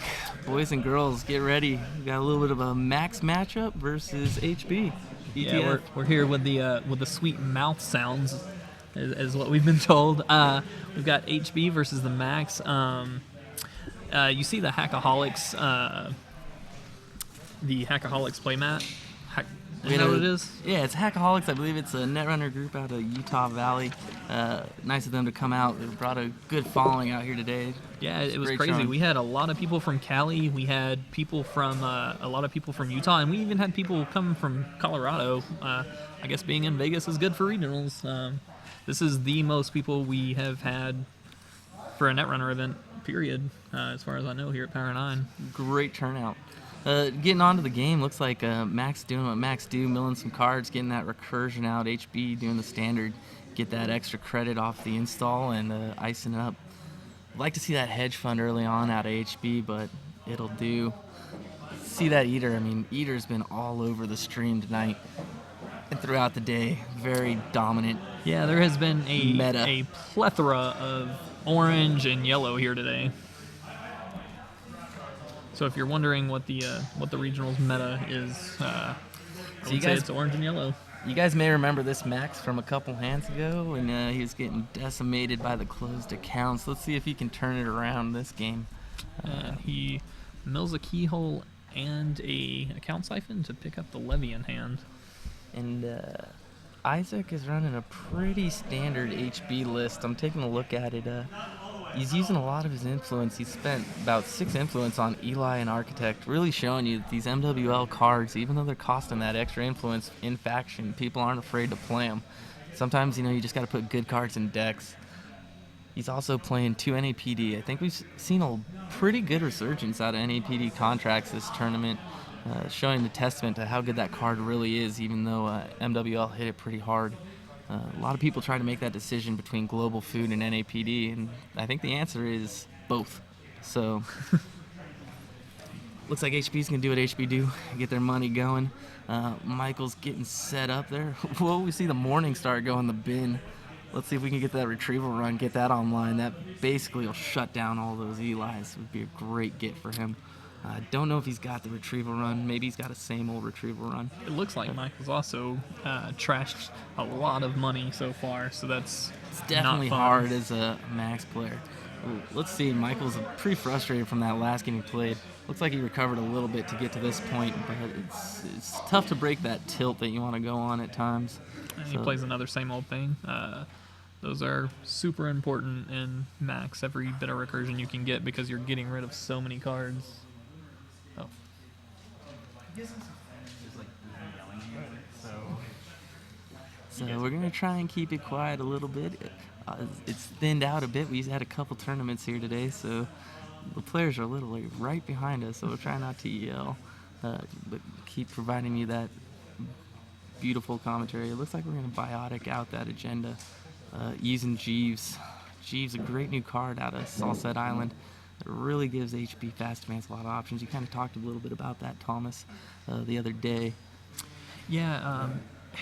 It's not quite as strong as it was prior to the Most Wanted list with the Sasha sleeper car build, but I think that Jeeves gives it something back that from what it lost.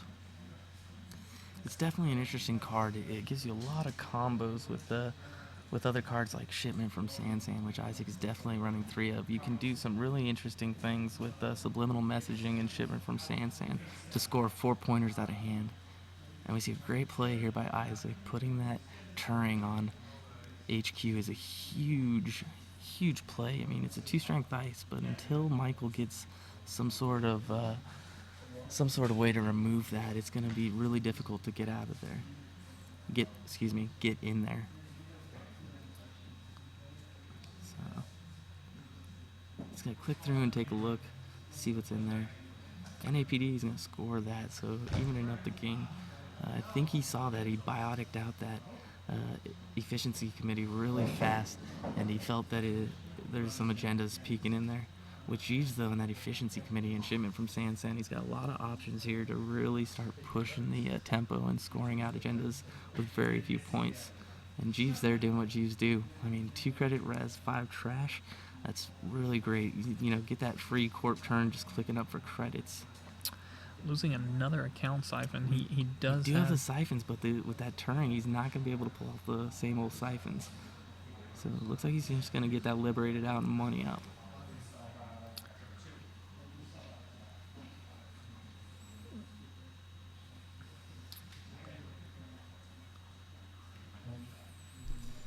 Jeeves is a bit of a new card, so people I think are still pretty uncertain of what they need to do, whether they need to trash that. But I think we'll see here that time will show that it's one of those cards that you really want to get it off the table as soon as you can.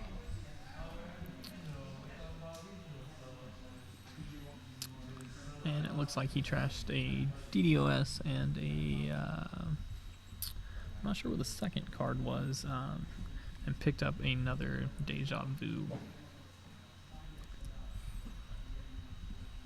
And it looks like he was thinking about taking some money, but maybe he has decided against it. Maybe he's trying to decide what he can do with this. He does have 1 Yogg in the deck. If he can get that Yogg, that's going to really help him. But until that happens, he's going to just be stuffed out. If Isaac can really put on the pressure here by starting to fast advance agenda outs, he can really kind of take this game by storm. So it looks like we're going to get that trash of Jeeves. I think that's the right play.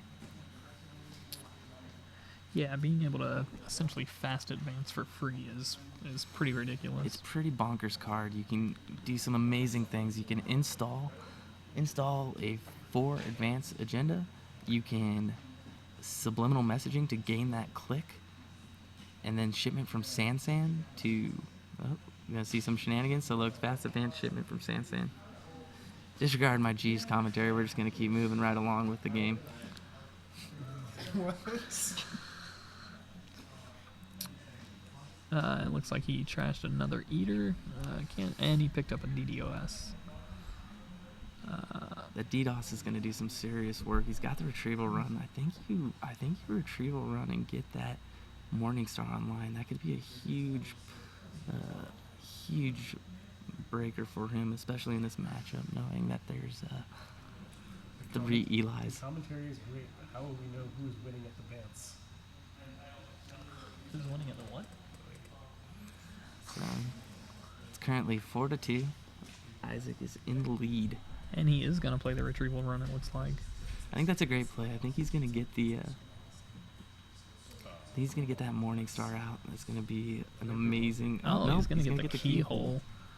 So he's going to do standard max things. I think he's going to want to try and get that DDoS out and just start keyholing him.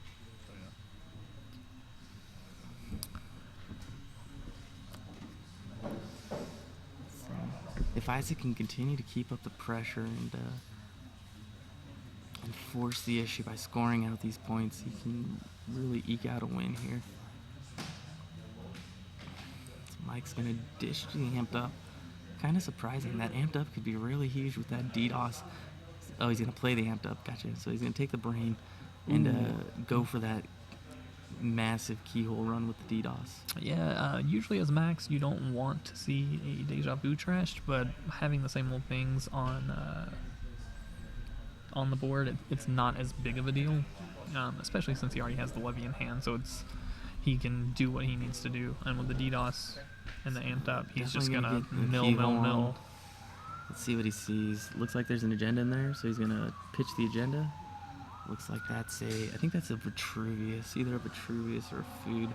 I'm sure we'll see it here on his last click as he goes and snags it. I mean, we know there's no Jackson on the table, so it's a good time to really just hammer those agendas. And if he's really lucky, I mean, he could eke out a win right here. Keyhole's just that strong. Isaac feeling the keyhole burn, having to do the shuffle of shame. And he's going to take the top. He's going to cut. And then we're just going to go right back at it. Take the top 3. And I'll take a look here, and it looks like maybe a Jackson. I think a Jackson. I mean, that's probably it looks like a Jackson and maybe an Ash. Let's see what we get here. I feel like you have to trash the Jackson, right? I mean, a deck that's relying on keyhole as much as these decks often do, you definitely want to get rid of those Jackson Howards if you're not able to draw blood with an agenda. So I like how he always keeps handing it face down to him. I think, even though it's going to go face up, but Isaac's going to continue practicing his shuffling skills here. Later tonight, he's going to go do blackjack down at the Rio, so you can see him there. And is this click 3 or 4? I think this is click 3.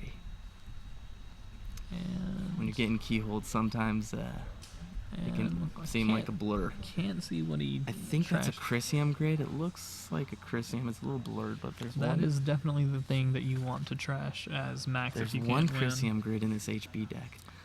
I don't know what he's got on HQ. It looks like the Chrysium, but we'll find out. Is that not the Cyberdex he accessed Ah, earlier? yeah, that's right, the Cyberdex. So So he's, yeah, he's gotten rid of 2 good cards. I mean, you'd like to see the agendas and see if he can get that win sneakily. But hitting Jackson and Or- Chrysium isn't bad. yeah, hitting another Jackson could be brutal. Having only one Jackson with someone who's gonna just keep keyholing you. So see another keyhole. Looks like another agenda right there on the right. Can't quite make it out. Yep. Looks like another Vitruvius.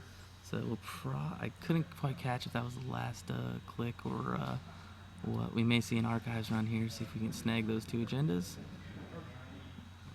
So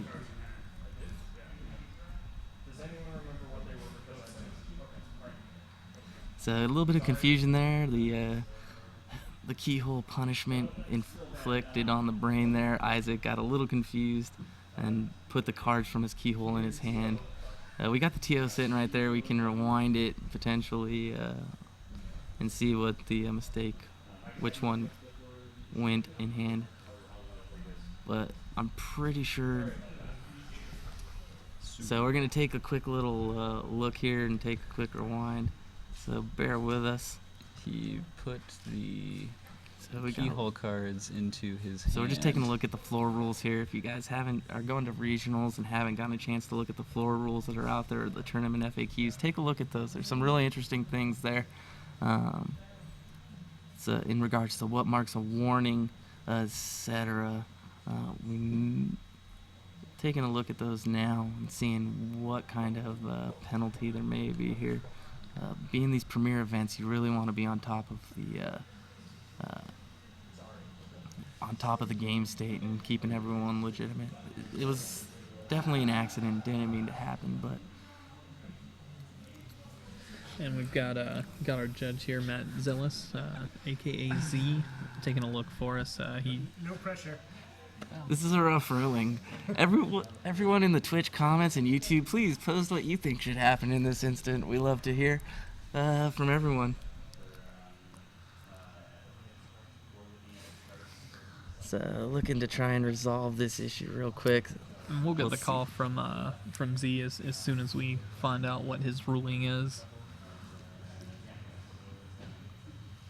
Alright, so he's taking 2 cards that he thought, and he's gonna shuffle them back into the deck. There's a little bit of snafu, just a warning there. No biggie. These guys are gentlemen and scholars, so they'll definitely not be too hard on each Yeah, other. warning. So yeah, we just got the official ruling. It So, is a warning. Matt from Zalus Z. off the top rope with a warning. His name is Zealous, not Zalus. We have our Twitch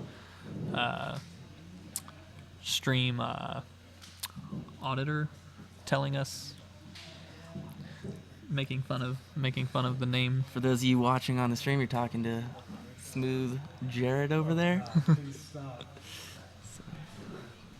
Hopefully everyone's enjoying the commentary and enjoying the streaming. If you get the chance, make sure like our pages, Frontier Gaming, whether it be YouTube or Twitch, and add Power9 Games from Las Vegas. Friend them too as well on Facebook. It's a great gaming establishment, and we're really honored to be able to be here and have had the privilege to put on regionals.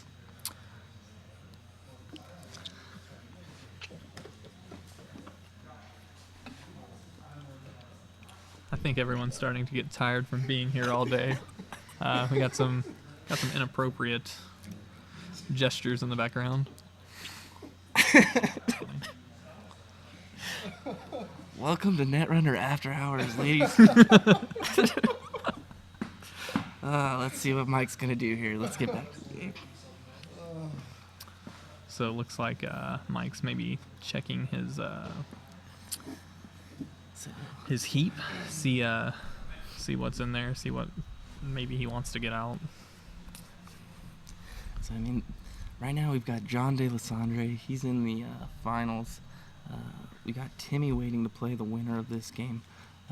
So John is undefeated, so he's gonna have to be dethroned twice. The winner of this will get to face Timmy, and then the winner of that will get a chance at John for the championship. Yeah, so it's definitely an uphill battle for whoever of these wins. Looks like we're gonna hard res that Adonis, that beautiful altar Adonis there. And try and put the pressure on Mike. So using the clicks up. So fast advancing out agendas using efficiency committee and shipment from Sansan. We're really starting to see the power of the Jeeves combo there. He was able to get that Jeeves, utilize shipment from Sansan and some embiotic labor in order to get the clicks necessary to score that efficiency committee from hand. And we're seeing how with these decks, it really allows them to continue press fast advancing agendas. Yeah, HB doing kind of old school HB things, kind of coming back to what they used to do. So resin that Architect, it's not going to be as good. He's got Mimic on the board, so let's see what he's going to find here with the Keyhole run. So getting rid of that Turing, obviously he doesn't like that Turing on HQ. Going to get the Shuffle. Yeah, he hit it definitely again. doesn't want to find it on. He doesn't want to find that on R&D because that will shut him down until he gets that Yogg online. So he's really kind of feeling the pressure here. He knows 2 shipment from Sands are in the bin, so it's going to be really difficult. There's one more shipment in the deck that can be used to fast advance that with that efficiency committee. So ideally Mike will see that and maybe get rid of that. Otherwise he's hoping to see those agendas and just score and win the game.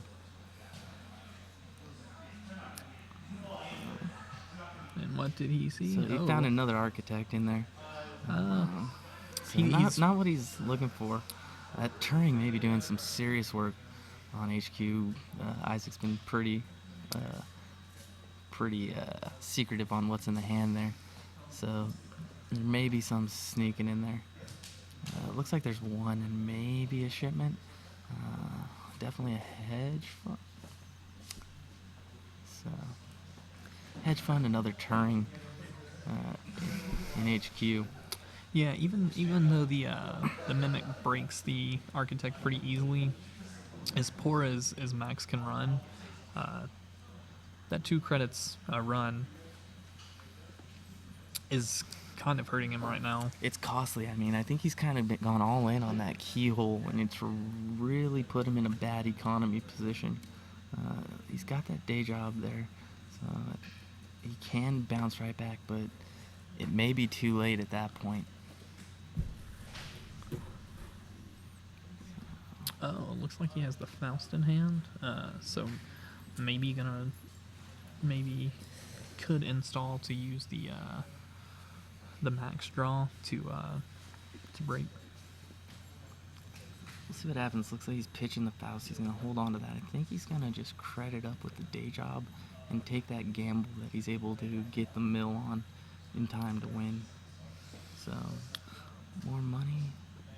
Yeah, I didn't see what looks like. We got another Jeeves on the table. Or, excuse me, in the hand. So, hedge fund, get our credits back up.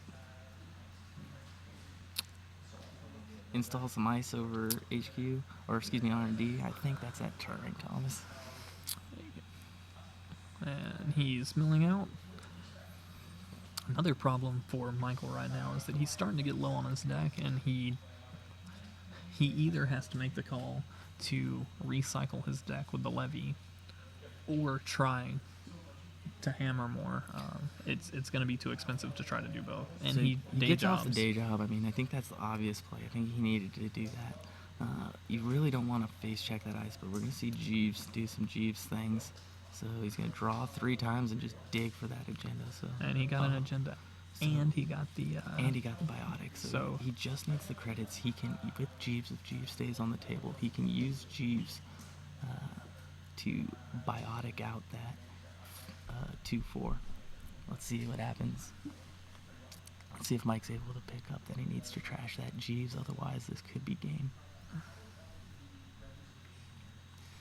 Let's see, he's got 6, 7, 8, 9 credits.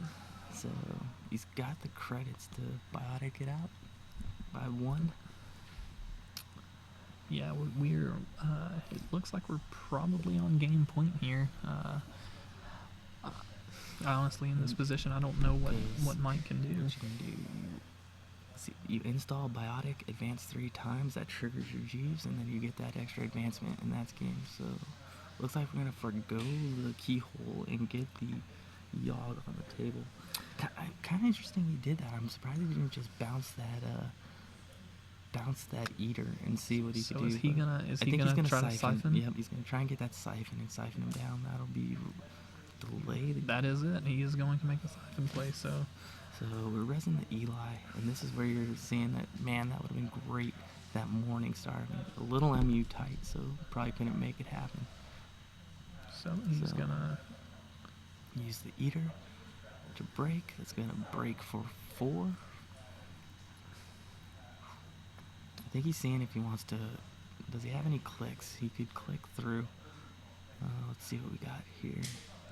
Bam, so that's going to take all the money. So that's going to, So he's got 5 in hand, so that's strength 5. So, So there's no even way. though he can't break it, he has essentially done what he needed to do. He's kept the game going another turn, that's for sure. It might be a good play now that you got him down at 2 credits. Maybe you take a quick little keyhole run there and see if you can get what you need. He hasn't checked archives from his earlier keyhole runs. I don't know if we Jackson did any agendas, so there may be some agendas sitting over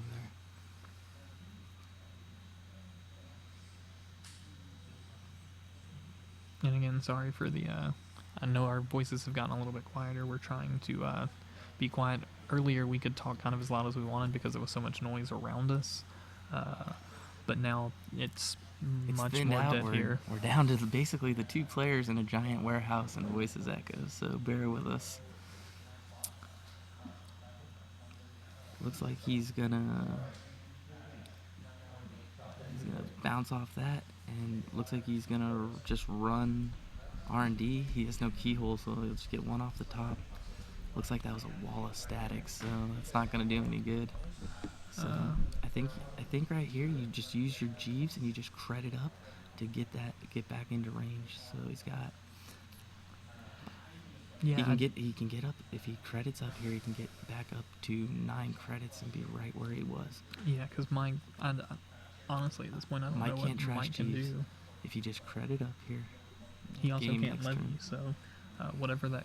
It doesn't look like there's but 1 card in his stack.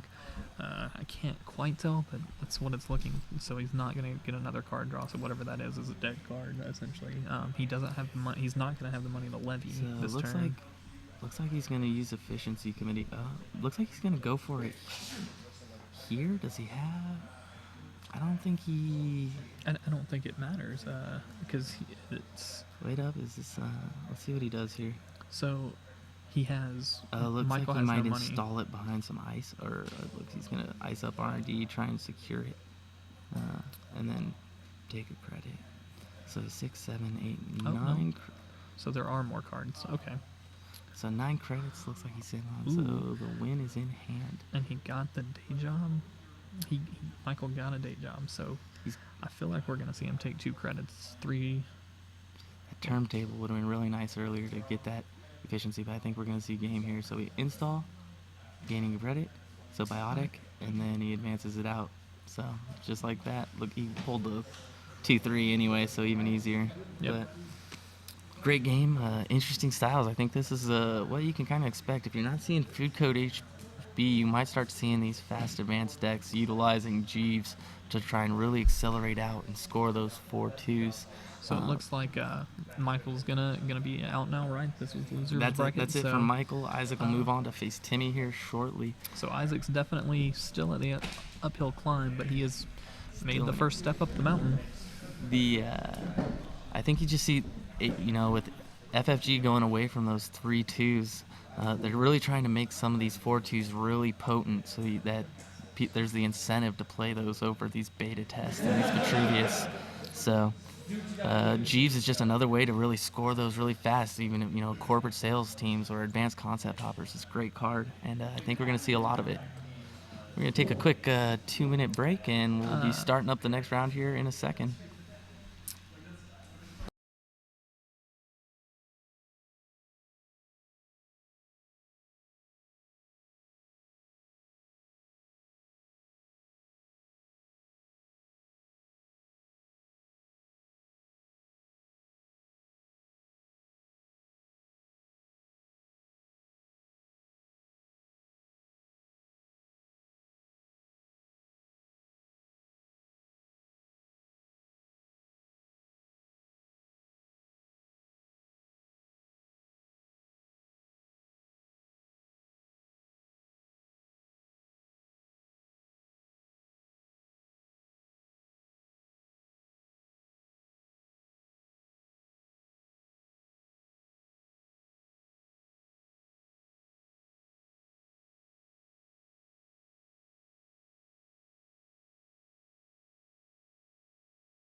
Hey, looks like we're getting ready to go back. Timmy is actually going to run this time. This is the first time we've seen him run on stream. Got Isaac trying to make the uphill battle, and Timmy, whoever takes this one, will go to the finals table, where they will have to face John twice. Also, while we've got a little break while we're shuffling, we'd love it for you guys to go to power9games.com. They do international shipping for all their board games, all their board games, all their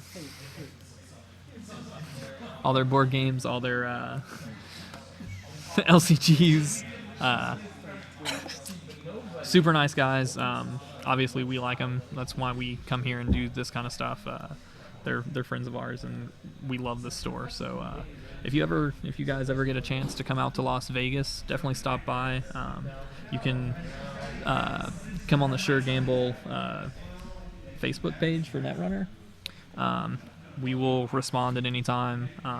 If you guys are in the area and just want to pick up some games or come check the store out, let us know, and we'll do everything we can to make you feel at home.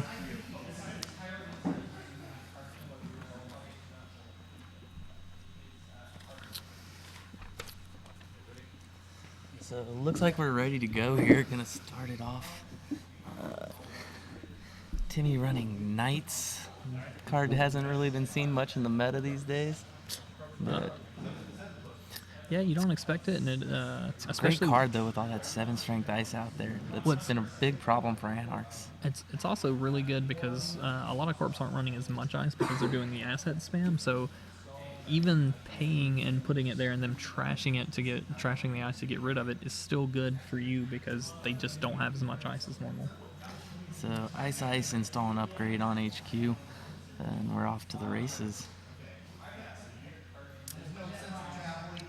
So Timmy's deck. So Timmy's gonna running a bit of a headlock variant. And it looks like he hits the code gate. So awesome! No way to get it. Everyone loves the 2 credit IQ. That's a great card. That Knight there though eats it up. So if Timmy looks like he has a planned assault in hand. He can install the Knight. Ooh. And accesses an NAPD, and he's gonna take it. Score it. Take points when points are there. It's gonna make him a little. He's gonna go again and see what's up.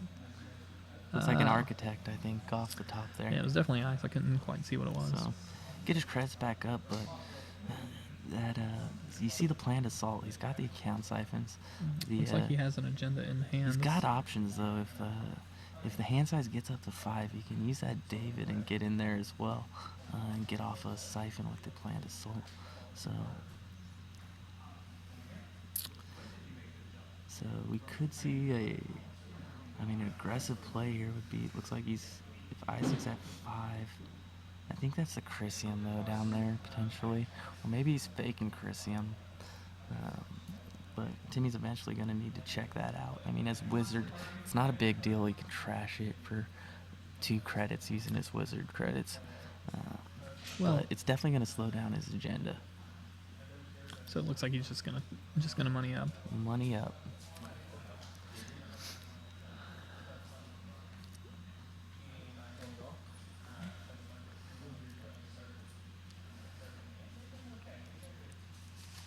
So far today, we've had a pretty good day.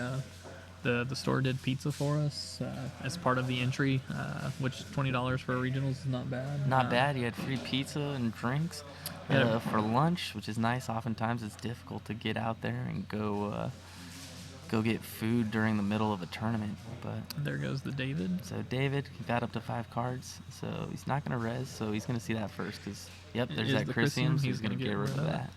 And I think right around the corner. Ooh, and he's going to trash that. No, he's out of his credits, That's so right. he can't trash it. But I think you're going to see a planned assault here right around the corner into that siphon. I don't know if Isaac has any way to really recur that Chrysium.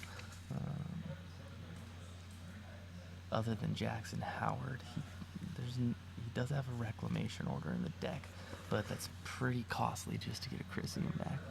Also, one thing about Isaac and Timmy have played earlier in this tournament, so They do know each other's decks. So it looks like he's putting upgrade down on R&D there. He really doesn't want Timmy getting in there. But I think we're going to see Plant Assault into the Siphon. Maybe we run that server because he knows he has an Adonis. Trash that Adonis. So that way he can get full value off the Siphon. Or maybe he's just going to go for it. If he goes ham on the Siphon, Isaac won't have any money to stop Timmy from getting in on that server. So he could just trash it even if he reses it. So did you see the piece of ice that's over? I the can't Adonis? tell how many cards in hand Isaac has. If he's at 5, he's still in David range. He might have eked down, so it looks like he eked down. So it's gonna be a balancing act. He's not gonna want to have more than 4 cards in HQ, otherwise he's gonna open himself up to that David. Looks like he's got the Jackson, so he's probably gonna install that. Yep, draw Gonna 2. start drawing. Looking for more ice. He's definitely safe if he chucks agendas now. So it looks like he's gonna put an Architect on HQ, trying to shut out Timmy. So Timmy's got the medium.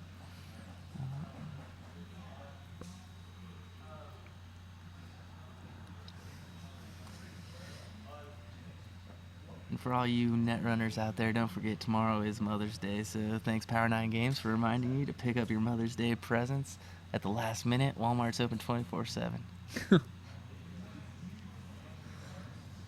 Back to the action as Timmy keeps thinking about what he's going to do here.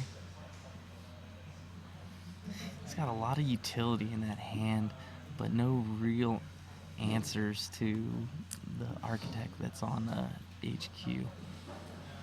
He's got the medium. So it looks like we're going to install the Knight. And we're going to go get rid of that Adonis. Good play. You don't want that Adonis to keep trickling down. So now, as Isaac, do you Do you trash over that thing? Yeah. I mean, I think that's what Timmy ideally would want, because, it basically becomes a influence-free parasite if you trash over it. It is 2 credits just to break that little ice wall with it, though, so it's not amazing, but it's just as good as anything else. So it ties Corroder, which is the standard. Yep. So it looks like Timmy's got Vigil. I know you and we were running Vigil. A lot of people were running Turntable, but Yeah, and, I think people forget about Vigil. It's a great card. So whenever I played him earlier, I was running Fast Advance, and after I basically just played the same deck that Timmy's running, except for that guy was running Turntable, so he stole my Astro. So I went ahead and used my Astro token to score a Beal instead of waiting for an Astro, and then the next turn found out that Timmy was running Vigil, and instead of Turntable. So both 2 cost to install. I think Turntable is your go-to if you think a heavy meta with Fast Advance. Vigil's great, though, if you know that the Corp is going to hold on to cards in hand, especially with Isaac having that IQ on the table. He's often going to want to keep it at 4, maybe 5 strength. so Timmy can get a free card at the start of his turn just for being there. So Isaac popped his Jackson to Prevent the trash from Wizard. yeah, and he got the Chrysium Grid and the Adonis back. So that Chrysium Grid is back online, which completely shuts down Siphon. So he's gonna want to try and find that though and put it on HQ. Until he does, he's still a little vulnerable. Timmy could very easily jump that Knight over to HQ, and if he gets to 5 cards, use the David to get in. So he's at 5 cards. So I bet you we see it bounce the Knight into a Planned Assault. Let's see if Timmy sees that. So yep, moving that Planned Assault over in the hand. This could be a big play for Timmy. So He's trying to work out the money. it should only cost him, even with He's got 4 credits, so he could definitely break anything that's got 2 or less subs. It'd have to be a pretty hefty piece of ice to keep him out. I don't think there's really anything that would have been able to keep him out there. But taking the cautious approach, gonna put out the Faust.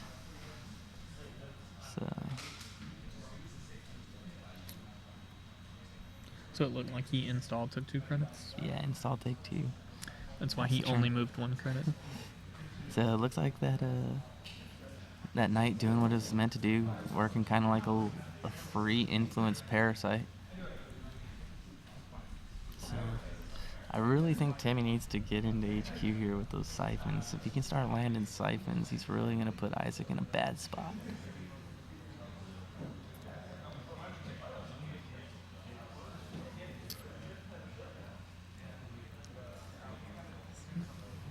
Isaac's So currently Timmy's sitting on 2 points with that scored NAPD from earlier. Isaac's still sitting on 0 with a used Jackson on the table.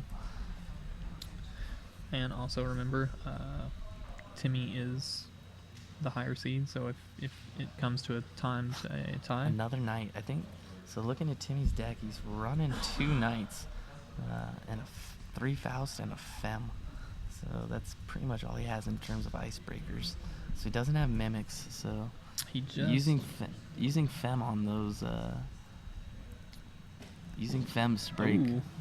other things is pretty expensive. So he runs archives and steals an agenda, and he was merely running there to get the data sucker token. So that's a surprising pull for Timmy. I'm sure he's happy about that. I wonder what Timmy's gonna do with that information though. You see an agenda end up in archives, they gotta be backing up in HQ. Yeah, he still has no way to deal with that. With that, we think that's an arc attack. So I mean, he does have a knight in hand now, but it's going to be pretty costly to get through there. So it looks like he's going to install the Vigil because Isaac's been keeping cards in hand. So he's going to try and capitalize off that and get the draw going. I mean, problem is he is at 0, so it's tough. He's probably going to be clicking for credits. and Isaac has the money now. So here's a window. I mean, we'll see. Maybe Isaac will try to push out an agenda. He's got a biotic in hand. I mean, Yep, looks like we're going to push that agenda through. See if it's a Vitruvius or a beta test. Looks like a Vitruvius. So. yeah, the glare is pretty bad, but I agree. It's definitely a Vitruvius. Not going to trigger any beta test, which would have been pretty decent in this situation. Well, with no Jackson, you don't want to possibly give him a free agenda.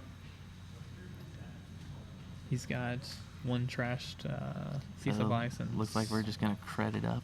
6 on the table.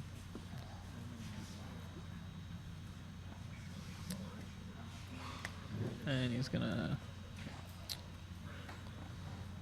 go ahead and install and take money.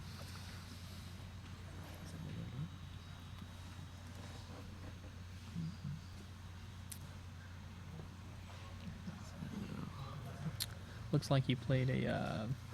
I've had worse. No, he played the draw 6. Oh, What's it called? He's making an entrance. Making an entrance. There we go. It's a new card, so he's able to trash any of the cards that he sees there, and then rearrange the rest in any order. So we may see him pitch some cards. You were pretty bullish on this card, Thomas. I really like the card, and I was talking to Timmy while we were playing, and he is a giant fan of it as well. I think being able to see what's coming, put it in the order that you want, and get rid of redundant cards, I think is really good. Looks like he didn't trash anything there. So he kept it the way it was. He did tell me whenever we were playing that whenever he does that, every time he does it, he's like, I don't want to trash anything. Like, he said that that's his weakness to it, is that he's like, everything's good. So he's going to play an Employee Strike, which is pretty huge in this meta. It's a great anti-IG card, especially as a Wizard player. You want to be able to trash their stuff without having to necessarily poke archives.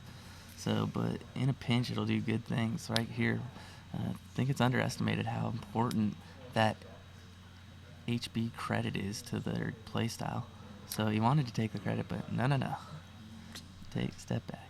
So it looks like he installed a Jeeves there and something else. If he is able to score an agenda, then he just gets rid of it. Uh, a lot of people really like it against harpsichord because it shuts down the you can't access, but it also has the weakness of the fact that a lot of people run harpsichord fast advance, and then you just install advance a breaking news or 15 minutes, and you just get right back rid of it.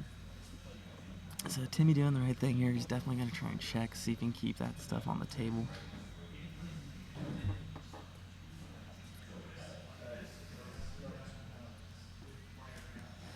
And it's Jackson. He's going to let Timmy trash it if he wants.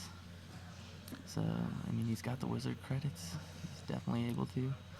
He's probably wondering what's over there in that other server if Isaac's so willing to let him just trash Jackson. So, Timmy's just going to trash it. I mean, would you can't let Jesus Howard stay on the table.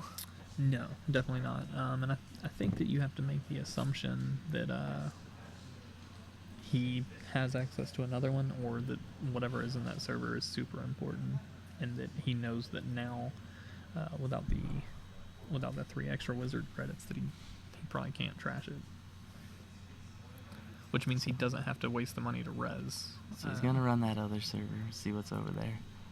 Smart play. Don't want to let Isaac sneak out. I think it's the Jeeves. Ooh, but it's pretty pricey, but Isaac's got 5 in hand, I think. Let's double check how many he's got in hand. Nope, must be 4. If Timmy's not going to use the David counter. He does have the Faust, though, so he can definitely get through if need be for 2 cards.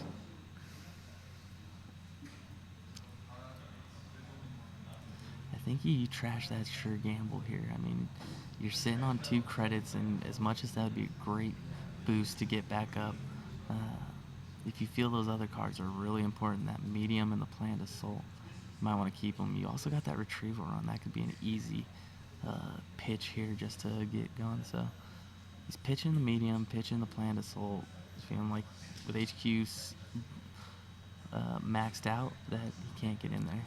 Yeah, and he did see it was the it looked like it was the Jeeves. So it was the Jeeves. He's 3 shy. So probably why Isaac let him have the J-How.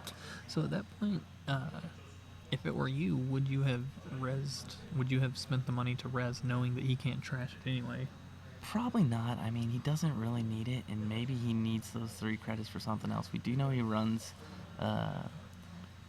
Eli's in the deck, so maybe you need that. He does have an upgrade down there. Let's see if they catch that Timmy gets to look at that too. So he it does, is and a V8 CVS, so it's kind of hiding under there. Looks like an Adonis. That's going to stay in there. It's huge for him. That Adonis could be very, very good getting him back in the econ game. He's stuck at 3 credits and not making any money off his installs. So I think this next turn you res that Jeeves and you go get as many credits as you can. Yeah, I agree. So and he is going to do that. And then get 4. So 3, and then with his last click, he's going to take the money. Take the money. Yep. So now Timmy's in a bit of a prick, man, because he trashed that CVS. So trashing that put him just shy of being able to get in there and trash that G's without clicking for credits. So I think Isaac's on 5 cards in hand, which makes it Davidable.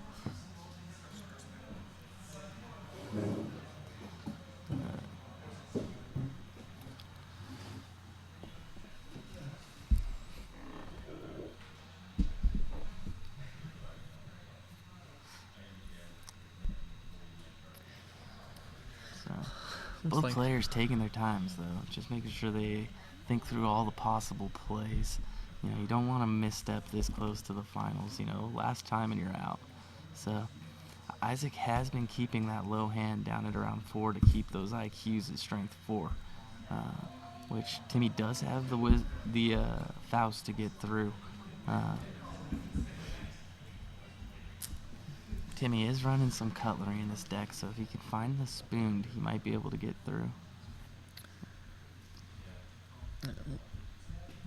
So icing up archives, want to shut down the sucker farming.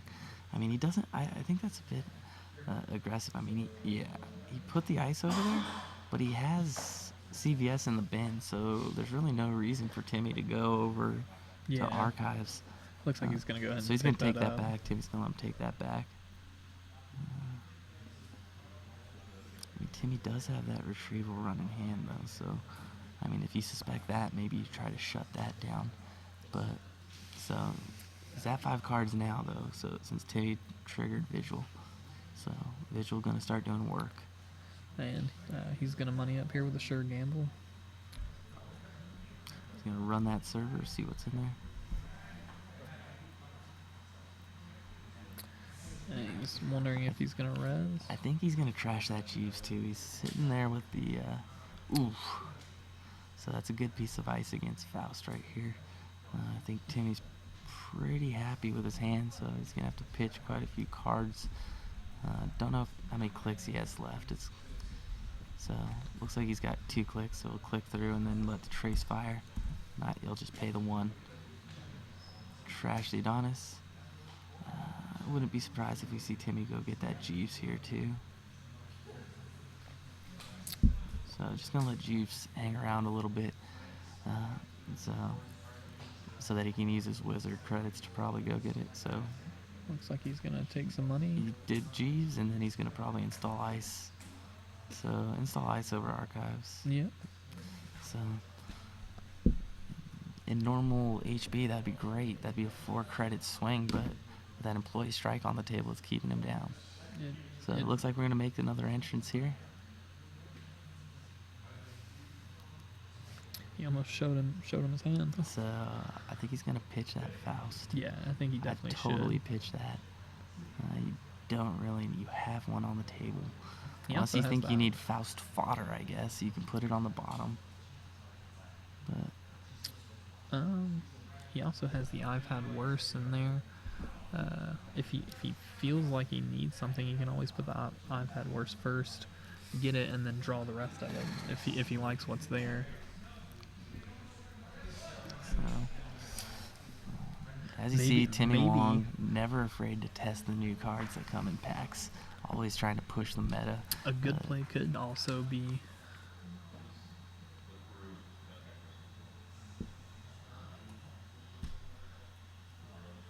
Yes, it is a priority. It has to be played on the first. Yeah, making an entrance, for those who are asking, is a priority event, so you do have to play it on the first click. Yeah.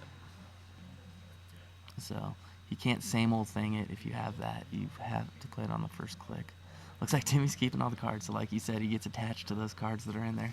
So I think if you want to play it as good, an Anarch player, you got to be an Anarch and be willing to trash some of those cards. Well, a good play could have been also if he's worried about getting in, you put the I've had worse on top. Well, he's got one in hand too, so. Well, you He's put all definitely- of the cards that you don't want on the top.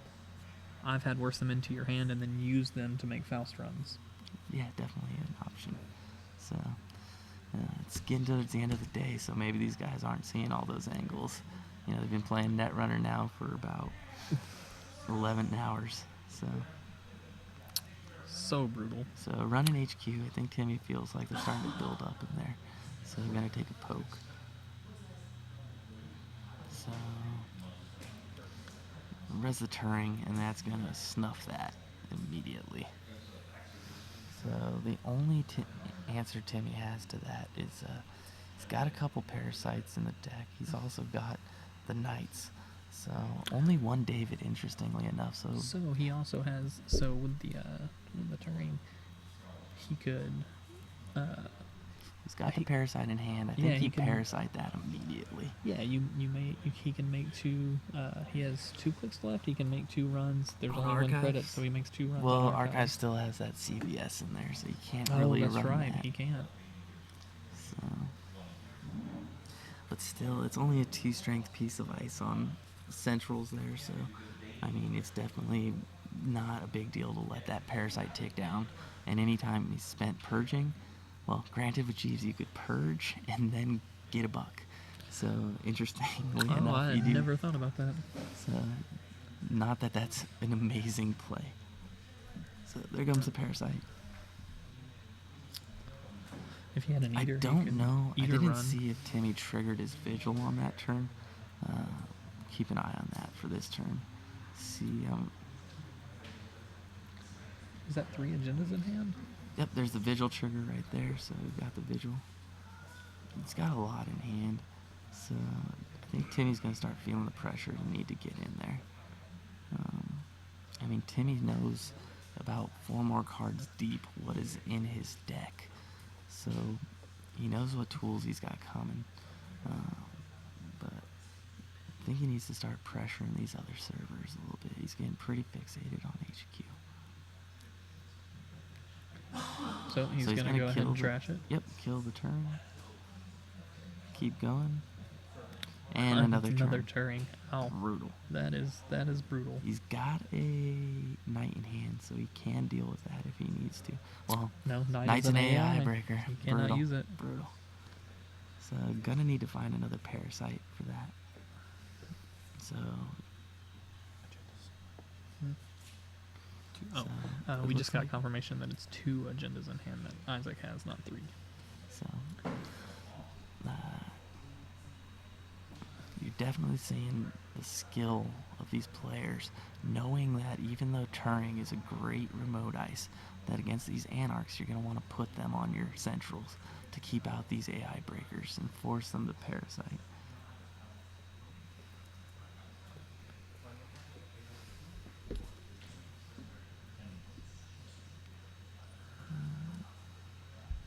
So inject, like so an inject. He knows what's there, so hopefully he seeded this appropriately.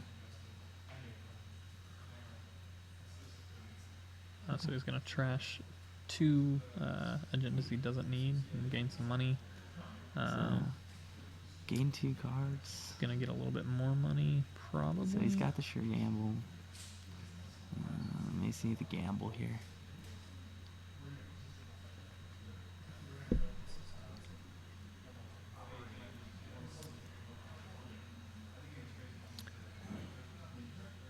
So it looks like maybe he's It's thinking really about turning into a slog here. We got to keep in mind we're probably coming close to time. Timmy's got 4 points to Isaac's 2. So Timmy being the higher seed, Isaac's going to really need to start to make a push here to score some agendas. Timmy caught him earlier in the top 8 cut by top decking and beating Isaac 4-4. Looks like there's 9 minutes in the round, so time really could be a thing. But Isaac just drew Looks the like he's biotic. got biotic. I mean, he's only got 1 credit though. Timmy got rid of that Jeeves, so that's gonna be pretty detrimental. Yeah, he's So gonna taking take the money. creds. I think So he tried to Jeeves there for a second, forgot that he just trashed it. So fix that real fast. Timmy's gonna get his visual going. I mean, you're really seeing the testament of visual here in these long, drawn-out matches when, you don't need the turntable. and he's Sure gamble, get that money back up. he also just got the deja vu, which means he can go get the Go parasite. get the parasite. And So now he I can think deal. I think that's a given. I think we're gonna see that probably. I think there's only 1 parasite in the bin right now, but he definitely has a medium in there that he did- can go get the medium. He did play it, so So, I think let's he's see. thinking what else. So he can there's the get. medium. He can snag the parasite. Definitely good plays. Definitely want to pump that parasite out there and really keep that pressure on HQ.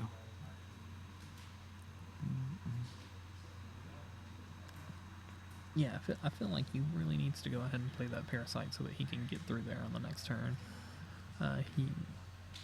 If he really wants to get aggressive, he could try to punish R&D here with that medium, but Isaac's got enough money to start resin stuff. You really don't want to face plant into any architects and have to deal with those. So Timmy's got the retrieval run in hand, so there's a little bit more parasite recursion if he needs it. So that Turing's going to die next turn. Unless Isaac can... So Isaac's going to just take credits. Timmy's going to get Vigil. Gotta love the Vigil draw. So It's basically a clean drug dealer. You don't have to pay the taxes in the morning. So that's 1 on it. So does he let it sit there and die on its own, or does he go?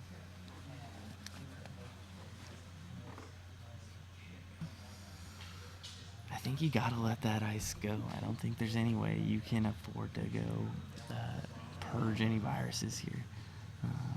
No, I mean Timmy. Does Timmy run and trash it, or does I think he definitely run and trash that. I think he's looking for his spoon. If he can get his spoon, he can bust open HQ wide and just start going into town. He still has those 2 siphons in the deck, I think. I haven't seen He him. also still has the knight, which means he can run, trash it, bounce off, and then knight the So I think the Timmy's, IQ. I think Timmy's looking at I've had worse here to try and dig and find the pieces. So I've had worse. Is going to. So I think he's gonna look for that spoon. And it Pulled out the did- plascrete. He doesn't look like he got it. No. Oh no, same old things. He's got those nice, beautiful alt art same old things. Yeah. So this is the second regionals that he's played in. So he has 2 of them.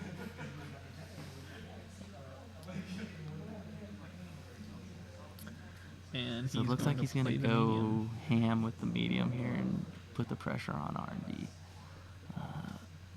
It's really good though because it's gonna keep Isaac poor if Isaac has to res all this ice. So Isaac's gonna let him hit it. Timmy's gonna get those suckers. I think Isaac's feeling that he wants Timmy to just pitch a lot of these cards rather than stop him. So, Timmy looks like he's trying to figure out what the Timmy right with a mitt choice. full of cards. I think he expected some res dice there and got caught. So basically, Anarch's doing Anarch things. They've got all the answers in the hand. What ones are you going to give up? Ooh, I don't know. Pitching that the I'll- knight. Pitching the vigil. He's got him another medium. So Timmy always a big fan of those double medium digs. But he does have retrieval run. So if he wants, he can keep hammering on the mediums later.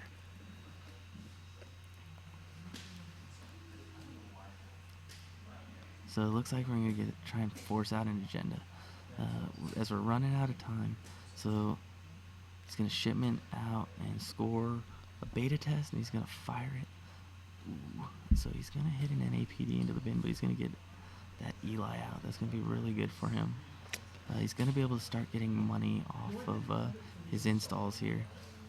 But remember that now. So Timmy is the higher seed, and so Timmy can't. I mean, So that if turn is anything, dead. it's good that the NAPD went in the bin because Timmy does not have the credits to score it. However, Timmy can really hammer He's gonna make an R&D if he entrance. can get another parasite on that Eli. Looks like he's gonna try his best to deal with HQ.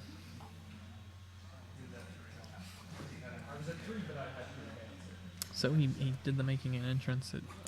Timmy's really poor right here. There's really if Isaac can get some credits, there's a window here for him to take the lead as he's going into time. I really feel like Timmy needs to be clicking up for credits. So he's got the retrieval run. He may be thinking credit, retrieval run. Get that parasite out on that Eli, and then start going to town with your medium. It's going to be very difficult for Isaac to score another agenda from his current credit pool. So let's see what Timmy does here. He So doesn't look like he quick did one, anything. made the entrance. Let's see if he credits up maybe. Oh, so he's gonna knifed. Okay, perfect pull for Timmy. He's got the knifed. Double clicks through the Eli. He's gonna see 2. I think that was two more. One more card. Let's see. So CVS, ouch, but use the wizard credit. That's okay though. You know, Timmy's not too worried. He was only at 2 anyway, and you got rid of the CVS, so it's not a huge detriment to him. But Isaac's gonna need to get some credits to start resin that ice out there. So we got 2.5 minutes left in the round. It's really tight. And whoa, Isaac really aggressively just trashes over all the ice. Probably too expensive. Doesn't really keep Timmy out. I think he has another turn. So if I'm Timmy, I run that, force the res, use that retrieval run to go get a parasite.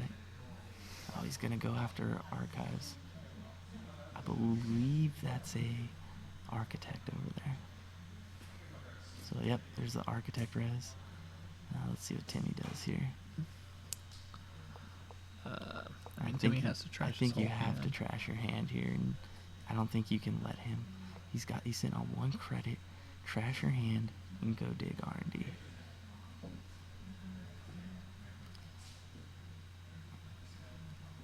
Yep. One more, Timmy. You got no suckers. There he goes. Yep. You can't afford to let him dig anything out of there. So he's going to see that NAPD that's lurking in there. But he's got no money for it, so I think we're going to see Timmy go to town on R&D right here. So CVS doesn't trigger. He may think about just clicking for cards and credits so he can just run back in and score. It's no R&D. Yeah, it looks like he's gonna. It's Yeah, on he's 1 gonna credit. cheat. You really got to go He's get some gonna make it. tokens there. Okay. Nope, nada. It looked like an ash. I don't know what that maybe? was, but if it was an ash, Timmy could have trashed it. So maybe Timmy's thinking he's gonna trash it right now. So I think that's a hedge fund. So he's got 2 hedge funds. He's got all the money cards. He just got no way to score. Looks like he might have an efficiency committee in hand. So taking 3 credits. Getting down to the nitty gritty here. I think did we get a visual draw there? I didn't see. How many cards does Isaac have in hands? I think 4. I'm not sure. Let's see.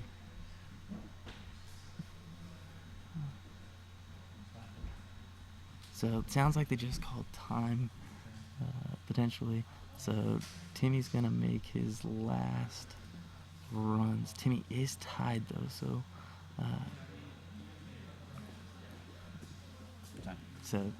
time has been officially called. Timmy's gonna run, and we're gonna see that Turing. So that's gonna making him res that wins him the game I essentially. mean, doesn't it? it's pretty much over. Isaac will get 1 more turn. I don't think there's anything he can do to win here.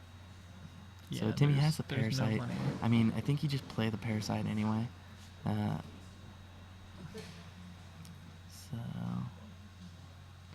he just clicked through, and he wins, and he gets both, and goes. Oh, to eight. very So, very good. well played. Yeah. Good game on both parts. He knew the game was in R&D. Just had to click through. Top deck Timmy strikes again. As Dave Hoyland from Nationals will remember. It's the 2nd time Isaac's been top decked out of the tie. So, great game by both players. We'll have John Delisandre playing Timmy Wong in the finals. Timmy being the underdog, so stay tuned.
All Timmy has to do. So we're coming back to you with some Netrunner. As you can see, we've got Timmy, the champion of the Light Wong, playing Wizard versus the heinous conspirators of industrial genomics. Tim, I hope you're ready because it's untimed, right? Untimed, finals. awesome, ladies Oh and my gentlemen. God. Finals, untimed. The judge has come here to preach the beauty that is industrial genomics, bio-lock, if you will. I hope you So guys it looks like we got are, the game started. So everyone, buckle in. If you're on the East Coast, maybe get some coffee. We're gonna be up here for a little while.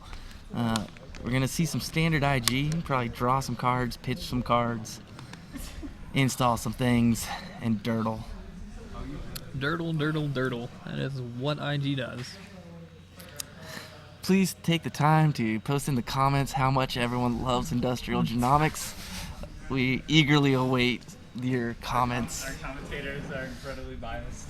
Yes, Pardon our bias. we are not fans. Although, if John wins, we can all tap out and call it a night and go party. Just saying.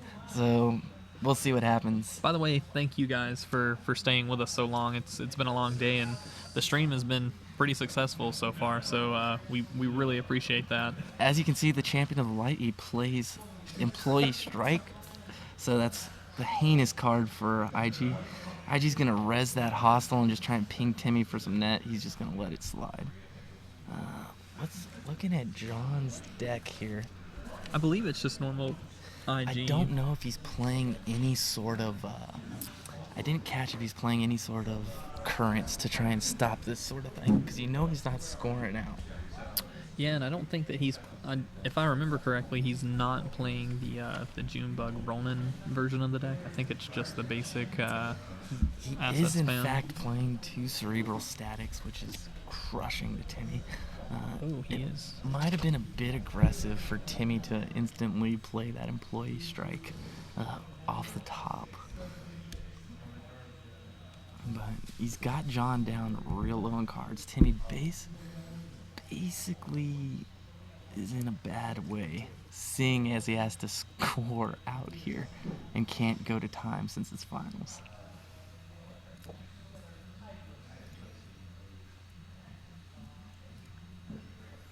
So, spam the assets. Spam the assets, kill the runner. That's how IG So does. I think he's looking to just spam out more assets because he knows that with Employee Strike on the table, he's not going to be able to do anything. His best bet at getting that Employee Strike off the table is either find his own currents or pound out a Chronos project.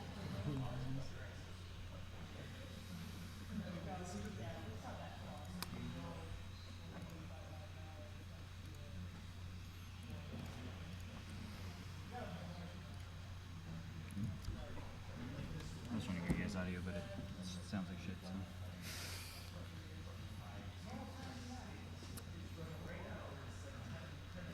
So it looks like the account siphon. There's one piece of ice protecting. So it looks like Timmy's had enough of the hostile. That's going to ping for 1. So Timmy does have the siphon, but I mean it's worthless at this point with 1 credit sitting there. Yeah, he could install.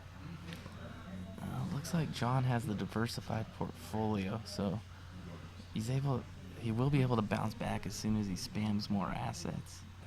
Let's see if he's got anything worth resin. So draw. Timmy just opting to credit up there. Looks like John's running 3 tech startups. Oh, is it the Museum of History? No, that, good sir, is a Mumbad City Hall. So we are now going to see the spam in general. So here comes the spam train. So Mumba Temple, going to click it again. Pump out another Mumba Temple.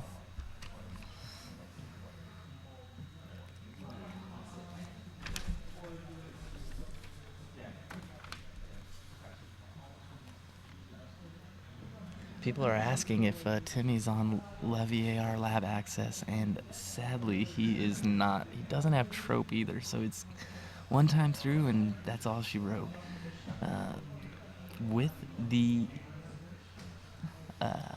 Moonbad City Hall, we're gonna see some spamming the likes of which I'm sure all of you have seen in your nightmares on Jinteki.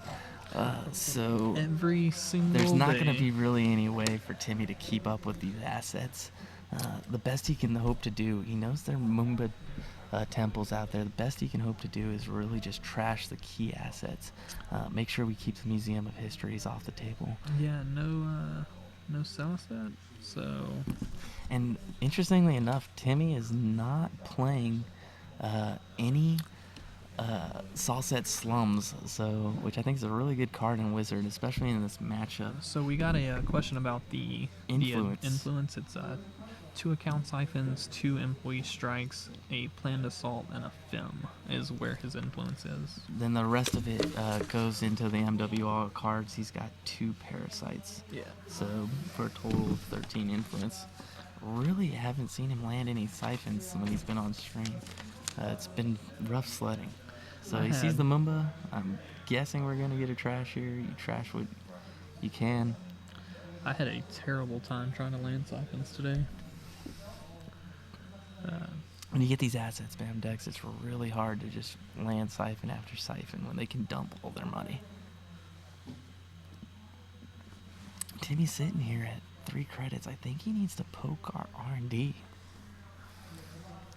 I don't think you want to get too aggressive and potentially run into any shocks, but right now he's protected from snare. John is running 1 Ronin, 2 snares, so nothing really crazy in there. He does have an Elizabeth Mills for, I'm guessing, Anarch matchups to trash the important stuff.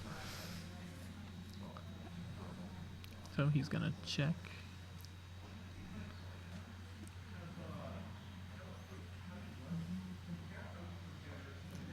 So.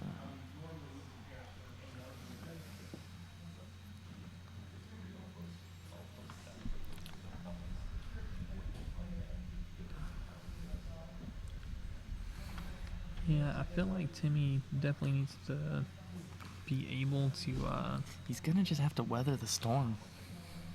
Yeah. He did get rid of that Mumbad City Hall though, so that'll slow down the asset spam. Timmy does run 3 injects in his deck and 3 making an entrance, so he really has the ability to kind of filter his deck as he needs to. And that Vigil can't be understated that these decks love to hold on to cards in hand, so he's definitely gonna get that draw off of it. He's not running Wildside, and he's not running any adjusted chronotype. All he's got is the same old things. Timmy often likes to go on these resource light decks so he can avoid the tag punishment. So, in this matchup, would you be checking R&D every turn? I think you need to check these remotes and make sure to keep them down. Keep them shut down. That's probably his best bet. Looks like we drew a crick there. If he keeps these remotes down, John's not going to really be able to do anything. So I think we're going to see we see the Jackson, which is normally much better when you can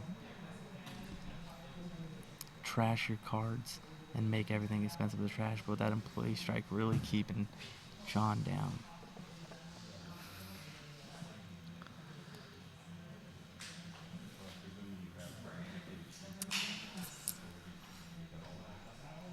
Yeah, that employee strike is doing what it does against IG. So, this matchup definitely brought to you by the makers of Z-Quill.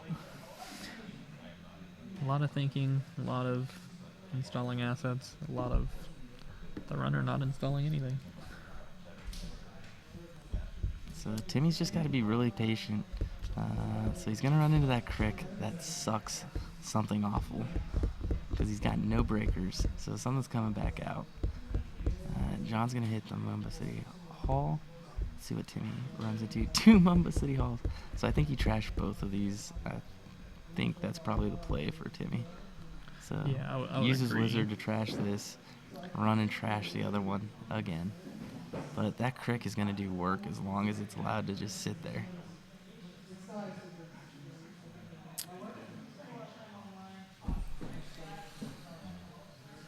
It is an over archive, so it is very It's parasitable. only 3 strength. It is parasitable, but I mean, until Timmy gets breakers online, it's gonna be pretty devastating. I mean, that Jackson Howard is gonna do some serious work. We need to get that Jackson off the table. So, I mean, it's always known that IG's biggest problem is getting through cut, is trying to beat that time limit. So he's gonna run, and he is gonna get rid trash of it. and then take 2 credits. So, you know, now that you're in the finals, you definitely have the ability to just dirtle as much as you want. So, looks like we got a Roan in there. So, Gonna intern. Ooh, brutal. Interns. So, we Jackson and then interns, so we gotta pitch some guards. he has the. It looked like he had the future perfect in hand. So, So I mean, Timmy can't really do anything. If you look up dirtle in the dictionary, this is the definition. Just recurring Moomba City halls.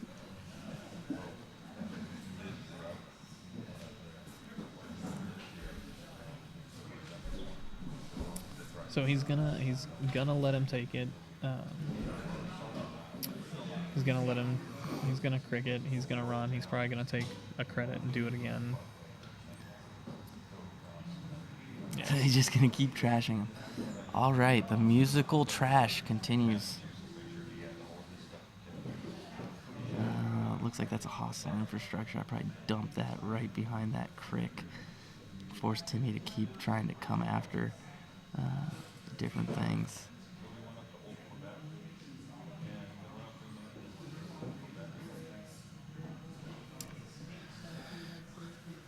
So he's gonna draw.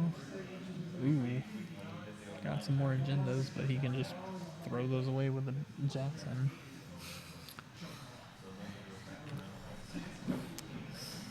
Apologies if you can feel the salt on this side of the microphone.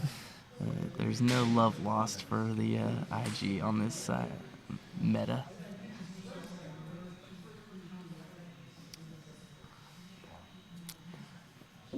RTO came over to confirm, in fact, that they are still playing.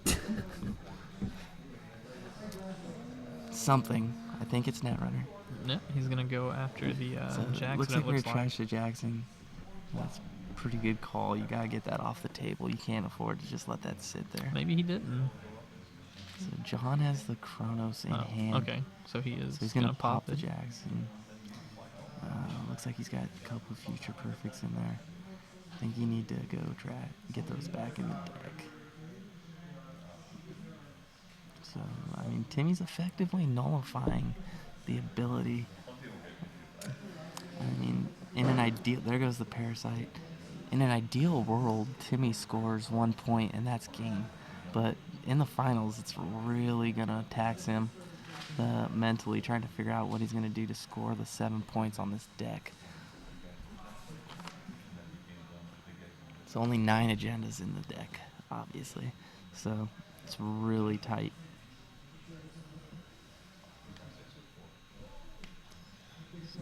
One Jackson being down without a lot of work done is not bad though, No, it's definitely something. I mean, and without Timmy's Timmy been- having much in archives, that think Chronos you're gonna protocol's see not a gonna do much. Yeah, I think you're going to see a pretty big clinic on how you need to play against these IG decks, especially as a Wizard player. The matchup is definitely more in your favor.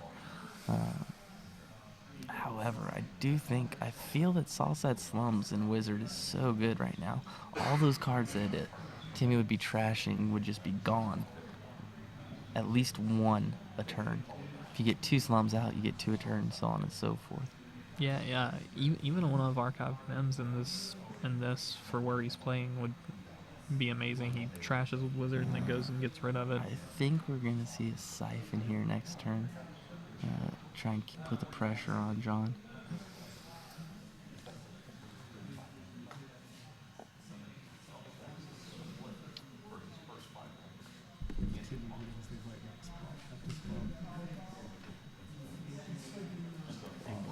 There's like no way you play this idea again, right?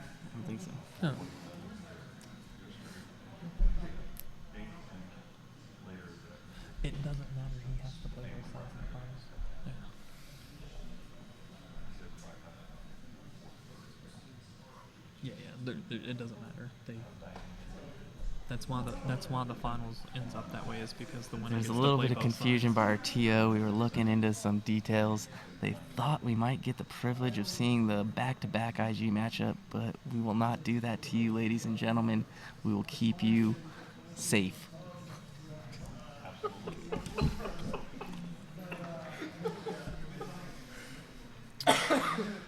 Papagorski over here acting like Superman. It's late, and we're watching IG, so bear with us as we ramble. The nickname's gonna stick though. Oh, it's definitely sticky. By the way, it's I'm on night shift, so I've only slept 4 hours in the last like 60 hours. You're a trooper. I am getting so tired. So, for those of you just checking in, we're just sitting here talking about life, the universe, and everything, while classic IG matchup versus Wizard goes down. You guys get to know us for a while because there's not a lot to talk about with this game. I mean, Timmy's in a really good position here. I mean, he's got the employee strike. He's got the employee strike on the table. He's got that parasite on that crick. So it's only a matter of time before he gets in there. I don't know if John is just trying to fake out a Chrysium grid here on the HQ. I do not believe he has a Chrysium grid. He does not. Is that a Caprice Nisei? It is a Caprice. We have a problem. Stand by one.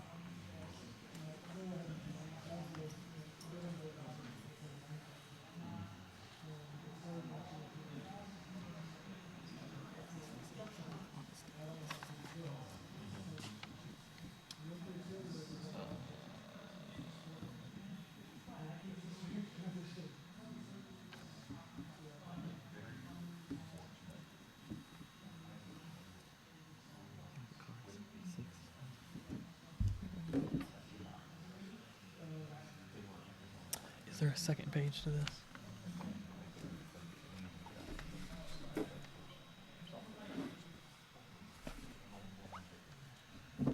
damn it. I swear to God if I have to end this tournament. Stand by one. We're taking a look at some stuff here.